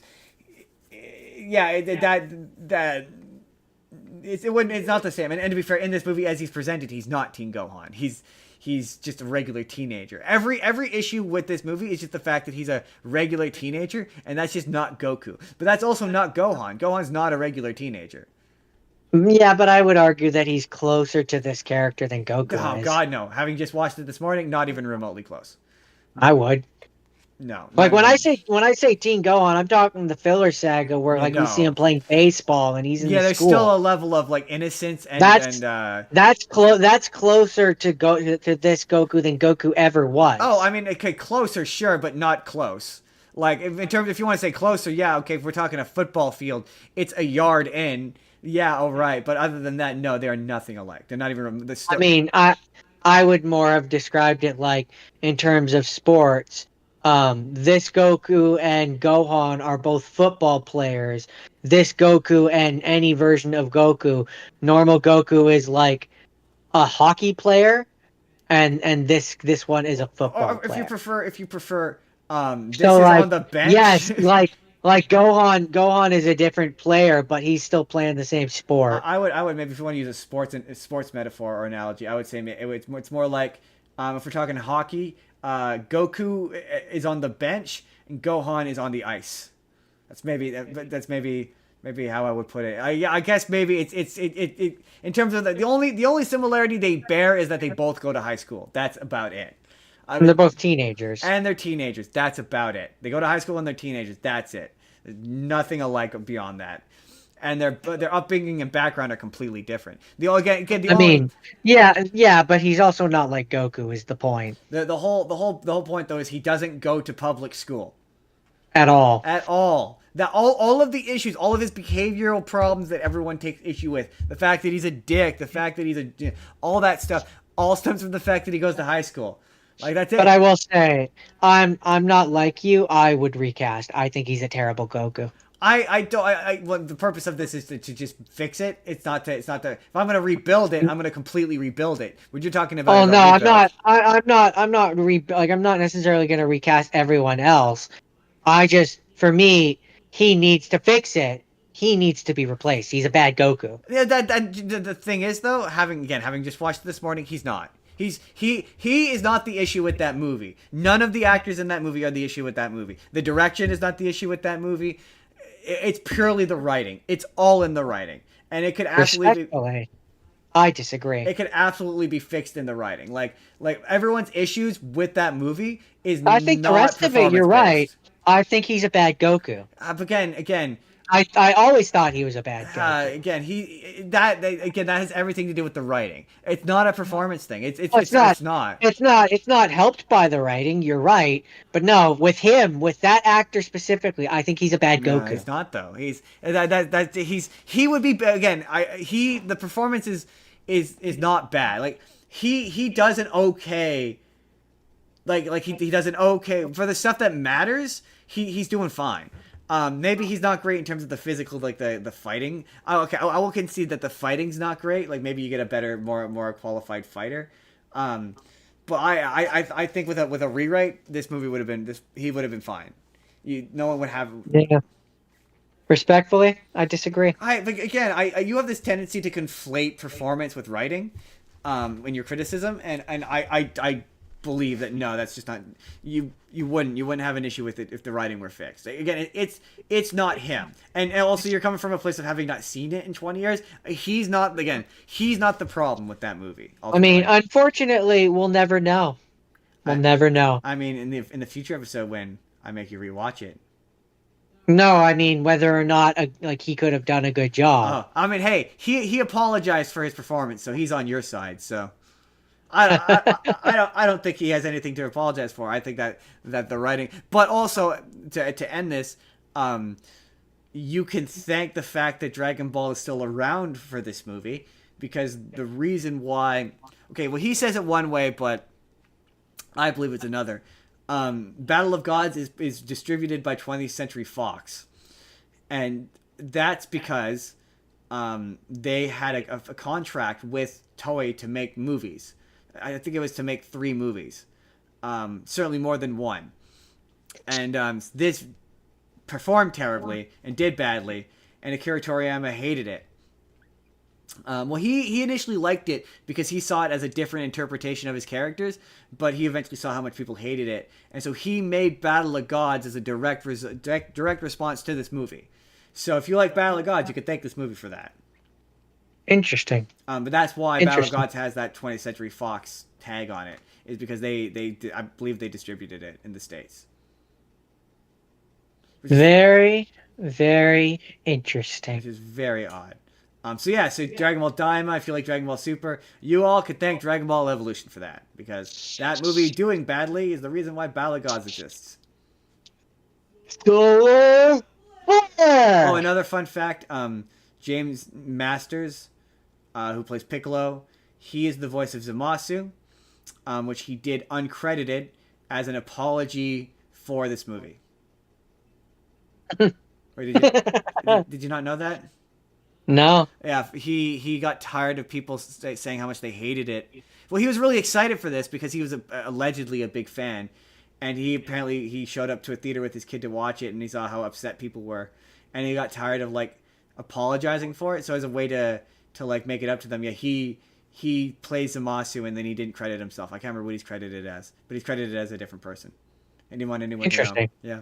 So he said so that way, when people brought it up, he could be like, "Hey, yeah, well, I'm Zamasu," and just be like discreet about it. But then it somehow got out. That's awesome. That's it. That's all my have scenes. So my final have seen is a movie called Ninja Assassin. Oh, that movie's good. I enjoy this movie. It is violent. That movie is good bad. It's good bad. It's good bad. It's bad. It's bad movie. It's a very bad movie. It's nonsensical. The acting is bad. The performances are bad. But it's absurdly violent in a cartoonish fashion. It's not meant to be like amazing. I don't think. I think it's just it's hurtcore. Like it's fun because of the violence. Yeah, pretty much. It's like Immortals. It's like one of those movies. Yeah. Yeah. My favorite scene is the one where he tries to stab the fat guy in the bathroom, and he just refuses to go down. Oh, that tickled. Yeah, no. This is also a fun movie. It's a fun kung fu movie or martial arts or whatever. It taught me how to. How like I was like for whatever reason I never considered how people did tattoos like back in olden times, and that movie it starts with them doing like tattoos the old-fashioned way. I was like, oh, is that how they used to do them in olden days? Oh, that makes sense. With needles. With needles, yeah. I was like, oh yeah, you gotta bang it into your skin. Ah, that looks painful. Oh yeah, I mean it's not painful now with the way things do. Like it still can be quite painful, but it's a different kind of pain. It's a different kind of painful. And also, yeah, it's that kind of movie that makes ninjas seem way cooler than they were. I mean, ninjas were cool. No, you shut your whore mouth. They apparently weren't like capable of blending into things and just otherwise turning utterly invisible. I mean, this version, the versions in this version are almost like magic, right? When it comes to their like they're in the shadows and they just disappear. Like no, they're not like literally magic, but they seem like they are. Also, interesting. On November 5th, 2009, Warner Brothers Entertainment released the video game application based on the film for the iPhone device. Huh. So at one point, I guess maybe there was going to be a video game for the iPhone. All right. I don't know how that would have worked, but that's interesting. I mean, the video game version of this is just Ninja Gaiden. Except more violent. No, Ninja Gaiden's an M-rated game. It's already pretty violent. This game would be like if you took God of War and combined it with ninjas. That's pretty much what Ninja Gaiden is. But it's fun. It's fun. It's not complicated. No. Cold Notes version. I think police or newspaper people or something. Yeah, newspaper people. They're looking into people, and then they find out about the ninjas, and the ninjas like, we don't want you to find out about us. We're gonna kill you all. And then there's the main guy who was a member of the assassin group, but then he leaves, and then they're not too happy about that, and he helps take them down because they kidnap kids and train them to be ninjas. It's a whole thing. It's really just a glorified excuse to see a bunch of ninja weapons killing people. Slice and dice people like they're cardboard. It's fun. It's a good time. I recommend it. That's Ninja Assassin. Ninja Assassin. Okay, so I guess we're doing have not seens now. We are. Let's see. Where do I want to begin? You know what? Let's do Mulan. Let's do Mulan. Mulan 2. Mulan 2! Which was the least bad, ironically, out of the ones I watched. Still pretty bad. It's not very good. It's just like many of those straight to DVD Disney. I don't know. I will say it feels like a movie. I will give it that. It doesn't feel like it was 5 episodes like strewn together to make a movie. It definitely feels like a movie. It makes Mushu look like an absolute asshole. He just sucks. No, I guess the plot of it is,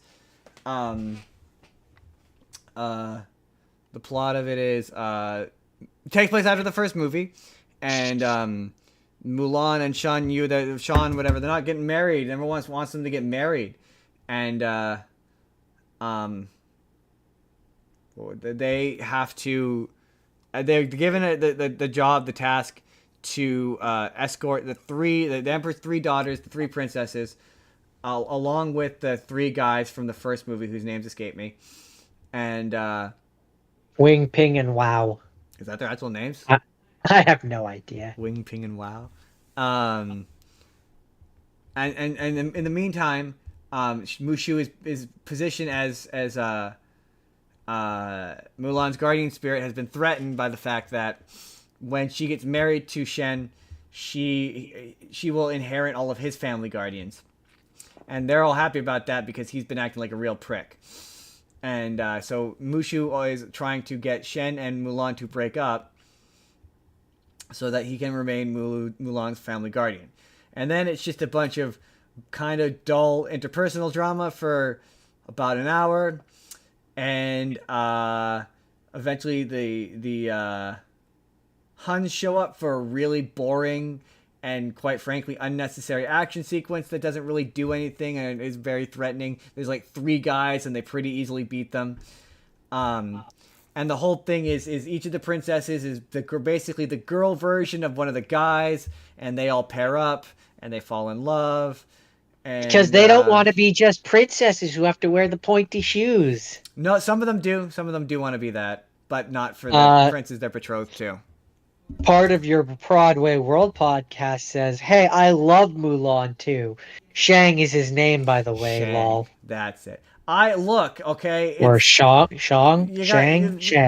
mean, it's a Disney. It's exactly what I thought it was gonna be. It's all right. It's not. None of the music is particularly interesting. I think there's the one song which is in the ending credits, which was all right. They pretty much just. I like the song "I Want to Be Like Other Girls." That's the one. I like that one. Yeah, that's the one. I want to be like other girls. I want to be like other girls. That's the one. It's better than live. Yeah, but live action Mulan was. It was bad. It was really bad. It's a low bar. It's a real low bar. But also, it's like, it's just not exceptional. But it's a straight to DVD movie. It's not going to be exceptional. Or when they just straight up do a girl worth fighting for again. Yeah, it's not very. It's cheap looking. I was impressed by exactly how many of the original voice cast came back because they all sound like they're phoning it in. They did not get Eddie Murphy back. They did not get Eddie Murphy. They got. It's funny because every big name always has a Yeah, it was garbage. Every big name guy they get they have a person who plays them professionally. So this is the guy who plays Eddie Murphy, and he shows up in Kingdom Hearts. He's also in Kingdom Hearts. But that's how it's funny because you got fooled by one in weeks previous when we talked about Goosebumps 2, where they have Mark Wingert, who is Jack Black professionally. Yeah, the Jack Black one. Yeah. It's like, no, that's not Jack Black. That's why I'm like, it's not the original Slap because it's not Jack Black. Anyway, that's another aside. Yeah, I don't have much to. I don't have. It's in a. I would say of the. One day I want to do a direct. Maybe we'll do a direct to Disney DVD special. Um, Yeah, one of these days you got to watch Cinderella 3. Cinderella 3 and 2. You're Um, you're lucky I didn't make you watch that for this. there's a bunch of Disney stuff I want to do Disney Channel original movies. DCOM. I want to do a DCOM special. But yeah, it's inoffensive and it's not good, but it's also not. I didn't think it was terrible. Like there wasn't anything that like majorly contradicted the last one, apart from the fact again that Mushu's a massive prick the whole time. Yeah, but he's always kind of a dick. Yeah. It just kind of made me go, yeah, I kind of want to rewatch the first one. I will say that. Yeah. Challenge accepted. Who's challenging us? You. Oh, me. My favorite one of them is always going to be Lion King 2. I love Lion King 2. I love Lion King 2. Despite the fact that it's not very good, I like that movie. I love a good Hamlet. Right? That's technically Romeo and Juliet. Hamlet's the first one. I stand by what I said. Up to and including his ghost. Anyway, that's Mulan 2. Mulan 2. Kind of paved way for Sex in the City 2. So, my first have not seen is called Time Trap, which it's funny because as I was watching this, I was like, I think I've seen this. How is that possible? It came out in 2017. Why would you have watched it? I don't know, but the story felt familiar. Are you sure it's just because it's not really cliched and you've seen it in 1,000 other movies? I mean, that is entirely possible. It is 100% a chance that is the truth. But this movie, basically, the kids are looking for. They're in a remote area of Texas looking for their missing professor, and they go into this cave. And then, basically, when they're in the cave, time like the sun keeps passing by overhead, and so like it's this whole mystery as the movie goes on, where they're like, because there's the one kid that they left outside, and they lose communication with him, and then they find him in the cave with a tape of like what he was doing on the outside, and like while he was on the outside a bunch of time passed, but while they were on the inside it had only been like an hour, but for him it had been like days and days on the video. And so you find out that each time the sun passes over top, that's the summer solstice. And they're seeing years pass outside. And it's this whole mystery of like they're in this cave, they end up finding their professor in there, and by the time they get out of the cave, at a certain point, like this guy in a like essentially a space suit comes down into the cave, and he speaks like this different language, and by the time, spoiler alert, by the time the end of the movie hits, also, I guess at the center of this cave, and the reason why the time distortion is happening is it's a defense system to protect it, but I guess there's water in there, which is essentially the fountain of youth. All right. So, like, if you submerge in it, you revive and stuff. Anyways, a long story short, by the time you get to the end of the movie, the family and stuff wake up in this water, and they're on a space station, and it's been like many years since they first went in the cave, and the rest of them are all like, yeah, we're kind of famous around here now, we have a lot to fill you guys in on. And like, yeah, you see they're on a spaceship and it's all futuristic and scientific and stuff. So this whole movie takes place in a cave? Yeah, in the cave in like the middle of the desert. It sounds kind of boring. It was. This just sounds like an overly elongated episode of Black Mirror that sounds really boring. I mean, it had interesting ideas and the acting wasn't terrible, but yeah, it felt long. I mean, it's only like an hour and a half. Oh, but that's the worst. Nothing worse than when like an hour 20-minute movie feels like it's like 3 hours long. You're like, oh my god, it's only been going on for. Troll in Central Park felt like that. Well, I will say, like, I didn't feel bored necessarily, but also it didn't pass the phone test, so maybe I did. When it doesn't pass the phone test, that's how you know you're bored. Yeah, it's fine. It's fine. Who's in it? Does anyone know? Probably not. Where's the cast list? Brienne Howie as Jackie. No. Andrew Wilson as Hopper. Never heard of him. Cassidy Gifford as Kara. No clue. Riley McClendon as Taylor. Who's that? Olivia Dragusevich as Vives. I mean, I'll never know. You can't pronounce her name. Max Wright as Furby. Who's that guy? Hans Marrero as the Guardian. Don't know who that is. Rich Skidmore as Rich Pentaro. Sorry, did you say his last name is Skidmore? I mean, Rich Skidmore. there's no way he didn't go through life being called Skidmark, right? Or Skid. Or Skid. I mean, Skidmark is grosser. Chris Sturgeon as If you don't know what a Hopper's dad. Skidmark is, you don't Google it. I know what it is. Sophie Marie Lusitana as Guardian Girl. And that's everyone. All right. I don't know who any of those people are. I can't believe you read that whole list. You could have stopped at any time, but you chose to read the whole list. That's commitment. Co-director Mark Dennis cited 1980s films such as the Indiana Jones films and the Goonies as an inspiration. I could see that. I absolutely feel those influences. I mean, based upon its description, I mean, it would involve them going to more than one location. More just the vibe is more The what I vibe? mean. No, fair enough. It's got that adventure, old 80s adventure style kind of vibe to it. Yeah. Fair. But also the Goonie, because like the one kid that stayed up top, it was like 13 years old. One of the girls is supposed to be like 13, Fair. and the other are I think like teenagers. So like it's like I wouldn't call it a coming of age, but Fair. younger kids in it.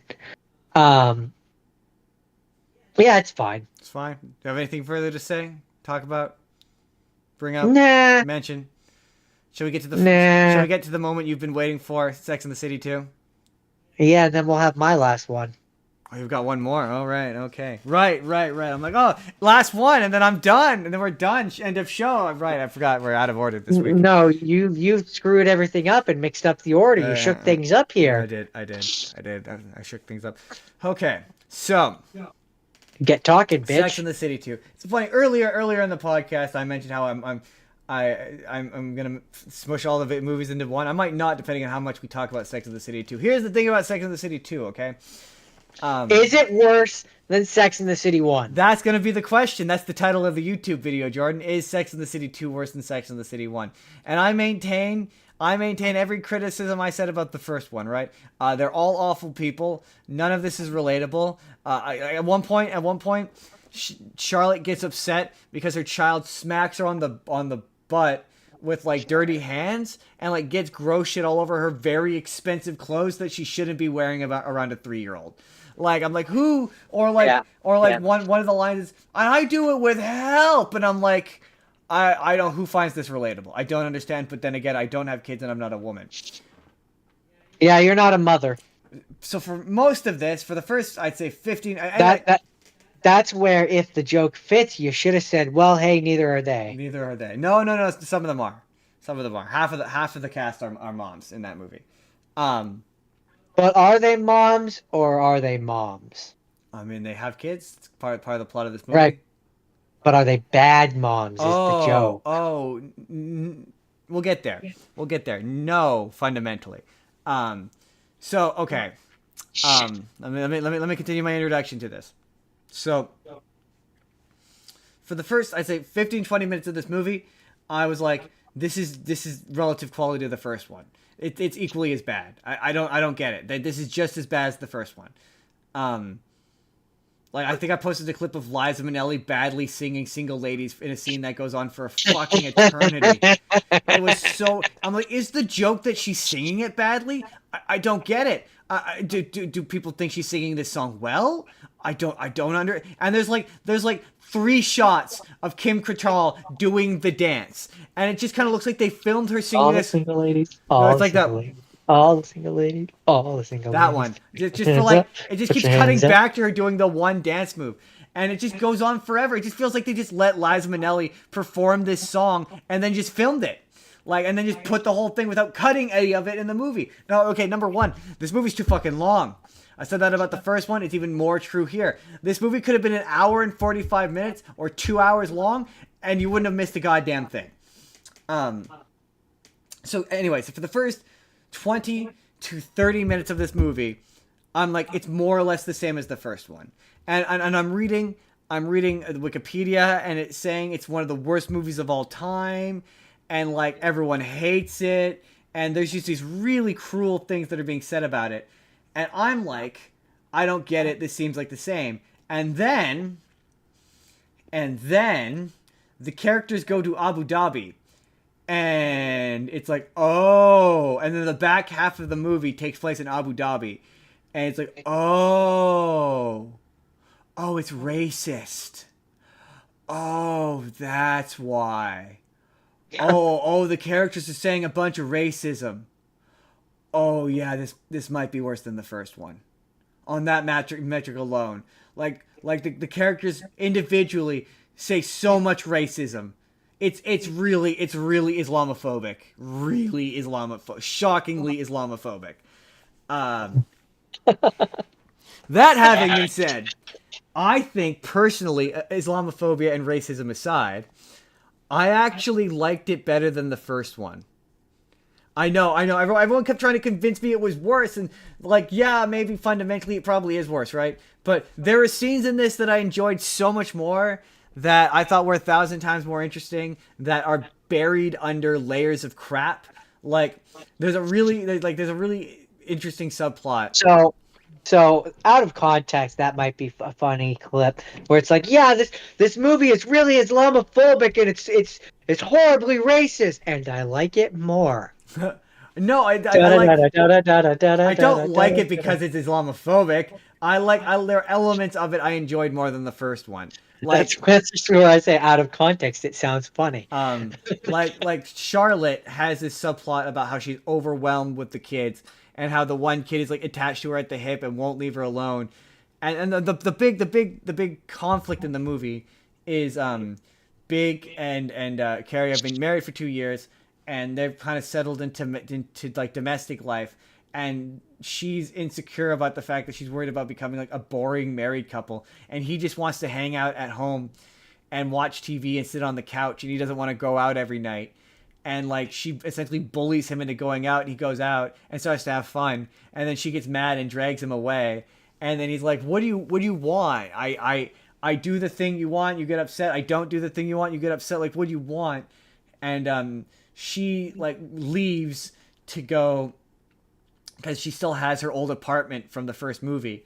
So she goes to stay there for a couple days to like write. And now that they've had that break apart, they want to be together. And he suggests, oh, well, what if we take those 2 days apart and one of us stays at the apartment, and she's like, well, that hurts my feelings. And Charlotte's like, well, if you're married, shouldn't you be around your wife or husband like all the time? Like, doesn't that hurt your feelings? And over the course of the movie, she starts to like, because they're in Abu Dhabi on vacation, she starts to relax and is like, oh, now that I've had some time off and I've slept for 12 hours, I can see that like having my own identity apart from my family is healthy, and that like you shouldn't be attached to a person every single moment of the day. And in order to achieve individual identity, you need moments where you can have introspection, like, which is like, yeah.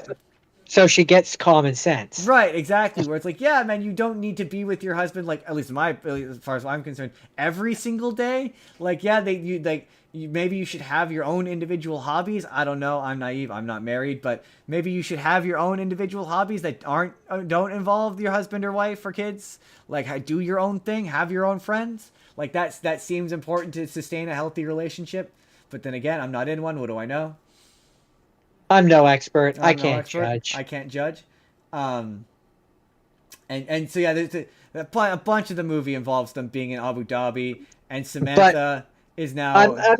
I'm no expert, but I will say, even just in a normal dynamic of between two people, if I had to spend 24/7 around you, I'd kill you. I'd kill you. I'd kill you, and I'd make it look like an accident. Absolutely. Because you would long have driven me crazy. Oh no, absolutely. I would have thoroughly strangled you to death. No, it's true. It's true. It's absolutely true. I cannot deny that. You need moments apart. I like you, but I need to be away from you every now and then. Right, exactly, right. And it's just so bizarre, because it's like people who are way see, in my opinion, people who seem to be way too old to be learning this lesson, I don't know. And then another part of it is the only one who doesn't have any conflict in this movie is Miranda. She has like no conflict other than, oh, sorry, that's not true. Her one conflict is her boss is played by Ron White and is a prick who like she describes him as he does this when she's speaking. That's the worst. Yeah. When she's speaking, and so she ends up quitting, and so she's on this thing. The whole thing sort of culminates in, and this is why I enjoyed this movie more, because in the last one, every character in that movie is miserable. Like every one of them, with the exception of Charlotte, is utterly miserable for most of that movie. They're just unpleasant, or they're complaining about stuff that are dumb. Whereas in this one, like they're all happy and like having a good time, and the conflicts are like small and minute, and like they're not really that big a deal, and they're talked about, and they're discussed. And like my favorite scene in this movie is Miranda and Charlotte are like at a bar together, and Miranda's like, I could tell you're about to crack. I'm also a mom. I see you. I see what you're going through. You need to complain, basically. You need to take a moment and you need to complain. And she goes, my son drives me crazy sometimes. I love him, but sometimes he drives me crazy. Your turn, please. And it's a really, I love moments of that. Like I've got really good friends. I've got friends who it's like, I appreciate when you're honest and you don't pretend like having kids is always awesome. Like that, I respect that. I respect that level of vulnerability. And that, to me, that stuff was interesting. The characters are having fun in this movie, and it's way more. It seems seem to be having way more fun. So what you're saying is this movie makes you want to go back and watch more of the show? Absolutely not. No, I'd rather fucking die. So next week we'll come back and you'll tell us about the first 10 episodes of the show. Got it. Absolutely fucking not. The one character who bothers me the most though is I've discovered I can't stand Samantha. I can't stand her. That's the redhead? No, Samantha's the other blonde one. Oh, the slut. Yes, the slut. Yes. And that's her whole bit. That's her whole bit in this movie is she's now 50. She's going through menopause, and she can no longer have the same. I feel it important to clarify. That's not me being offensive. That's what I know of the show. She's supposed to be that archetype. I believe she describes herself as such at some point.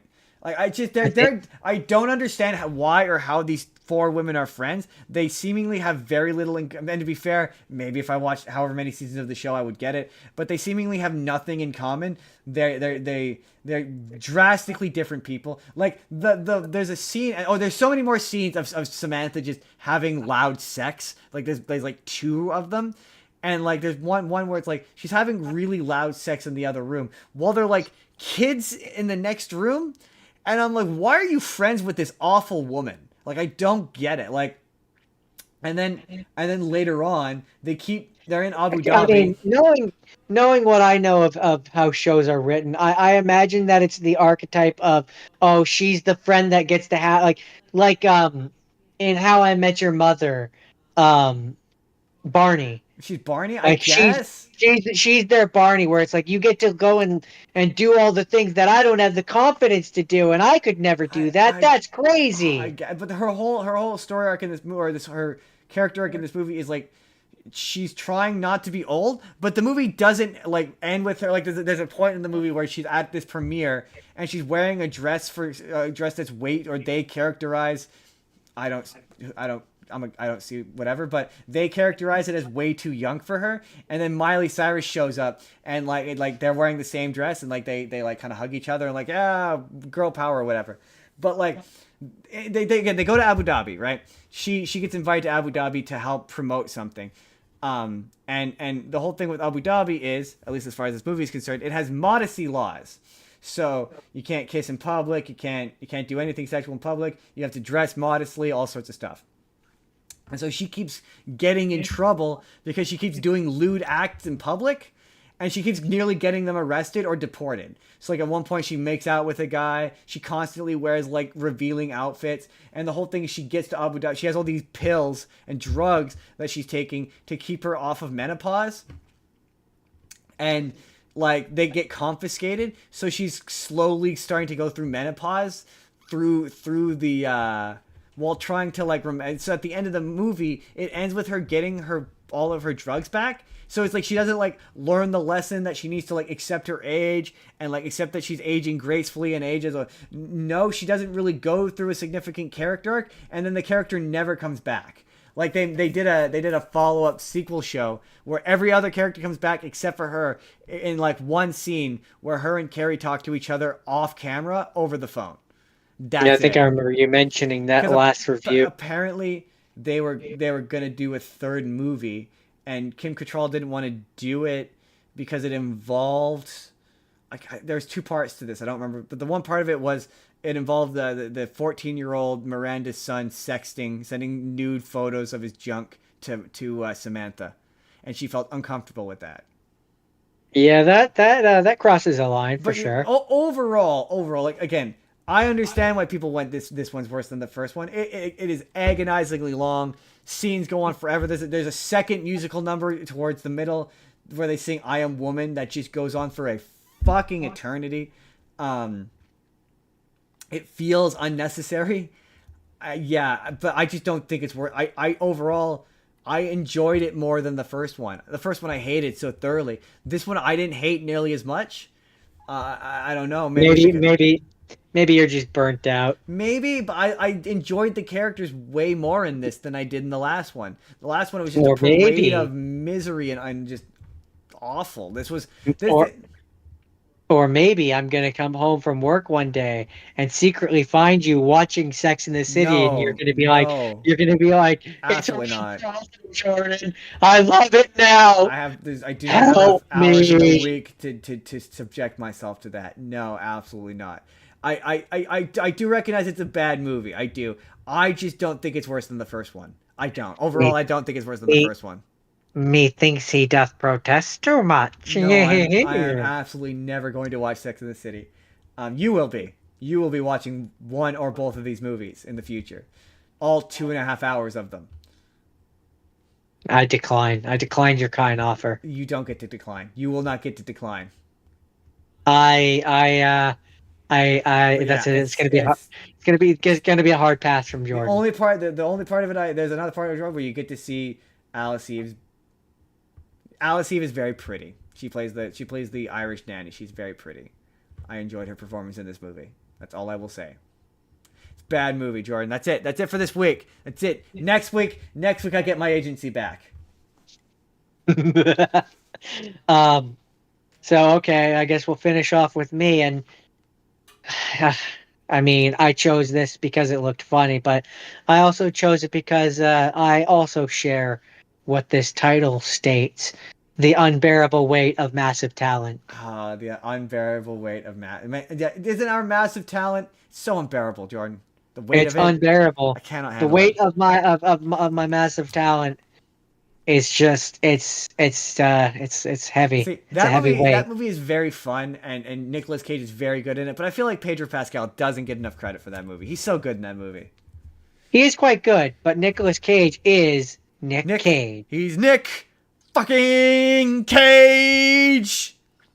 He plays a fictionalized version of himself. Two fictionalized versions of himself. Technically, yes. And it's silly.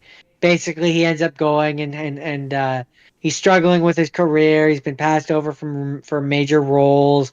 His family life is rough. His family fucking hates him. Pretty typical for a movie like this, the stereotype of a father. And Pedro Pascal's character basically wants to hang out with him and pays him $1 million to do so. And then from there, it's a silly romp. It's a romp, Justin. It's a wild romp. It's a wild romp of a time where they get into shenanigans. It turns out that maybe Pedro Pascal's not that bad a guy.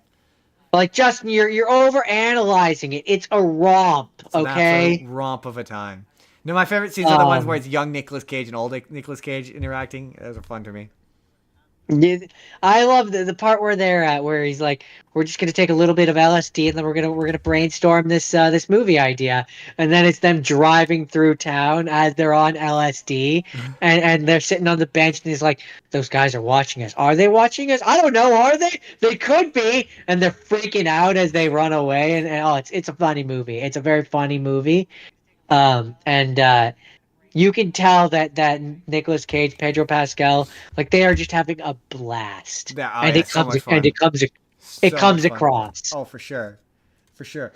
It's one Um, of those ones where like um Nicolas Cage is like, you could yeah, I think I read about him talking about where he's like initially he was like, no, it feels egotistical, and I think they had to like talk him into it, and I'm glad they did. yeah, they did. They had to talk him They into should it. do a sequel though, where it's like I should say they should do a run of these like almost anthology style, where it's different actors just playing themselves. I mean, I would totally watch that. that would be funny, but it would also be disappointing because we can't have Robin Williams do it. Oh yeah, but also like, would this work for? Would this The work only for? other the only other actor that I kind of I see in this role is Jim Carrey. Yeah, I don't know if there's another. The only other one I Because would have he's maybe said is as well as Bruce Willis as well. But yeah, not anymore. He can't do it anymore. You know, with the dementia. But back in the day, old school like 2000 mid 2000s Bruce Willis. I could see Jim Carrey because I know we've picked on him a lot, but he's got that egotistical Yeah, he just side, doesn't seem right? self-reflective Which enough. which which fits into the character's egotistical I just like I've heard people say that we don't the movie star and the Nicolas Cages, they don't really exist anymore, and I just don't know if this works with anyone else. Who else could you possibly make a unbearable weight of massive talent about, where the joke would be as funny? me. Me, me. But yeah, overall very fun, very fun movie. Jordan, do you have anything specific you want to say about the unbearable weight of massive talent? Well, I will say that, we're probably not going to see any sequels or any other ones like this because it had a budget of $30 million and the box office was only 29.1 million. Oh, bomb! Shame. It's a good movie. I do recall So, not enough. I was gonna I was gonna push to watch this in theaters, and then it just didn't happen.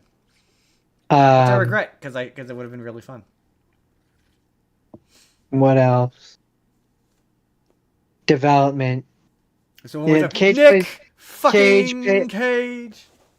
Cage plays a fictionalized version of himself who he said bore little resemblance to his real off-screen personality. I just don't He know if I originally believe that. turned down the he originally turned down the role 3 or 4 times, Yeah. but changed his mind after writer-director Tom Gormican wrote him a personal letter. Yeah, they had to convince him to do it because he was like, it feels egotistical, which I could see why he would say that. I can see why you would say that. Um, movie bears similarities to My Favorite Year. Harris paraphrases Peter O'Toole's character from that movie when he reminds Cage that he's not an actor. He's a movie star. The movie's title alludes to the novel later made into a film, The Unbearable Lightness of Being, and possibly to a memoir, a heartbreaking work of staggering genius. Yeah. All right then. All right then. But yeah, that's The Unbearable Weight of Massive Talent. Good movie. Jordan, Silly. I really Definitely hope silly. I really hope you enjoyed getting to do things because you said so. Because Jordan, that ends right now. It's my show again. I control it. I get to decide the topics now. Would you say that it's because Justin says so? No, because Jordan, you pick your own movies. I don't pick your movies for you. I don't have That's the time. fair. I don't have the time to think of movies to pick for you. I more meant it's no longer because Jordan says though, because Justin says Because so. the show says so. The show has become its own independent being, Jordan. Oh God, it's gained sentience. Oh God, it's oh God, it's eating me. It's eating me. Look, oh God. Oh God. No, I'm disappearing. No. no. Anyway, I mean, I already mentioned it. Next week is obviously Christmas, guys. It's Christmas. Christmas is coming up. Jingle We have to do. We bells. don't love Christmas, but we have to do an SEO friendly Christmas special. That's just how. That's how the Jingle algorithm bells. algorithm rewards as such. So my thing is with Christmas movies, try to find, for me, my Christmas selections are going to predominantly be ones that I have not seen. I want to introduce to all of you a bunch of Christmas movies I had not seen, but I think I'm probably going to hit a couple of the classics. Jordan, I've already recommended one for Jordan that he hadn't seen before, called A Nativity Story, I believe it's what it's called. The Taking of Jerusalem. Oh yeah, that's it. Journey to Bethlehem. That's what it is. With Antonio Banderas. It's better than it has any right to be. We'll be talking about that next week. I'm probably gonna watch Spirited. I'm not gonna lie. I'm probably gonna watch Spirited. Maybe we'll talk about Santa with a gun. Santa Does a Die Hard. That was it. Maybe we'll talk about that again. Jordan might hit some Grinch. We might hit some Rankin Bass. Who's to say? We're gonna talk. We might see Jack Black being Satan. That's definitely might be one that we talk about. We might talk about Red One, The Rock, and Chris Evans, because I'm probably gonna watch that. And then after the week after that, it is New Year's, and with New Year's it comes our end of the year special, where we are going to talk about movies we haven't seen that we missed this year, and yeah, maybe we'll rewatch some stuff, the best stuff of the year. Maybe we might watch the worst stuff. Certainly, one or both of us is going to watch Venom 3. We're going to talk about Venom 3 finally. Let there be carnage. And next week, I forgot to mention, next week is the Christmas special, but also because Jim Carrey as Gerald Robotnik dresses up as Santa Claus in one of the commercials, we're going to talk about Sonic 3. We're going to do a review for Sonic 3. We're going to watch Sonic 3 next Saturday. Got to be SEO algorithmically friendly. Got to get that SEO. Even if he hadn't been wearing one, Justin, we would still be watching that goddamn movie. Yeah. I just cannot commit to an entire Sonic episode. So we're going to tag it onto our Christmas special. So we'll see you guys next week. I'm kind of tempted to play the theme song again to play us out. Let's do it. To play us out, once again, ladies and gentlemen, the theme song. 11 a.m. He feels just right. Justin Right. Spurr and Right. Jordan, I forgot about that. Oh my god! I almost played us out before doing the end of show plugs. Jordan reminded me. Oh my god! It's because the podcast has gone over 3 hours long. That's when my brain gets kerfuffled. Jordan, where can they find you? I do Minecraft Monday on Mondays on Twitch. Zethgore 187. I also do the podcast here every weekend. Don't ask him to give you the tour. You can find me on TikTok. It's not getting banned in Canada, so I'll be there. The show also has its own TikTok. You can email the show if you want to be on if you want to sponsor us, or just say hi, make a suggestion. You can join the Discord if you want to go join the Discord. Vote for us in the Arties. If you want to be on the show, I have a handy dandy Google form in the description that you can click, fill out, tell us what topic you want to do. We'll form a show around you. Come hang out with us for a couple hours. Am I missing anyone? No, that's it. rtmedia.org. Now we're gonna play the show out with the theme song. Vote or die. Vote or die. Sunday morning, sun shines bright. 11 a.m. He feels just right. Justin Spurr and Jordan too. They got the talks just for you.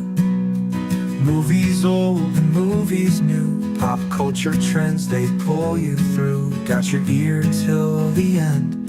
Feels like talking to a friend. Spur out the morning at 11. Feels like pop culture heaven. Tune in when Sunday arrives. Feel the podcast come alive. Stop it.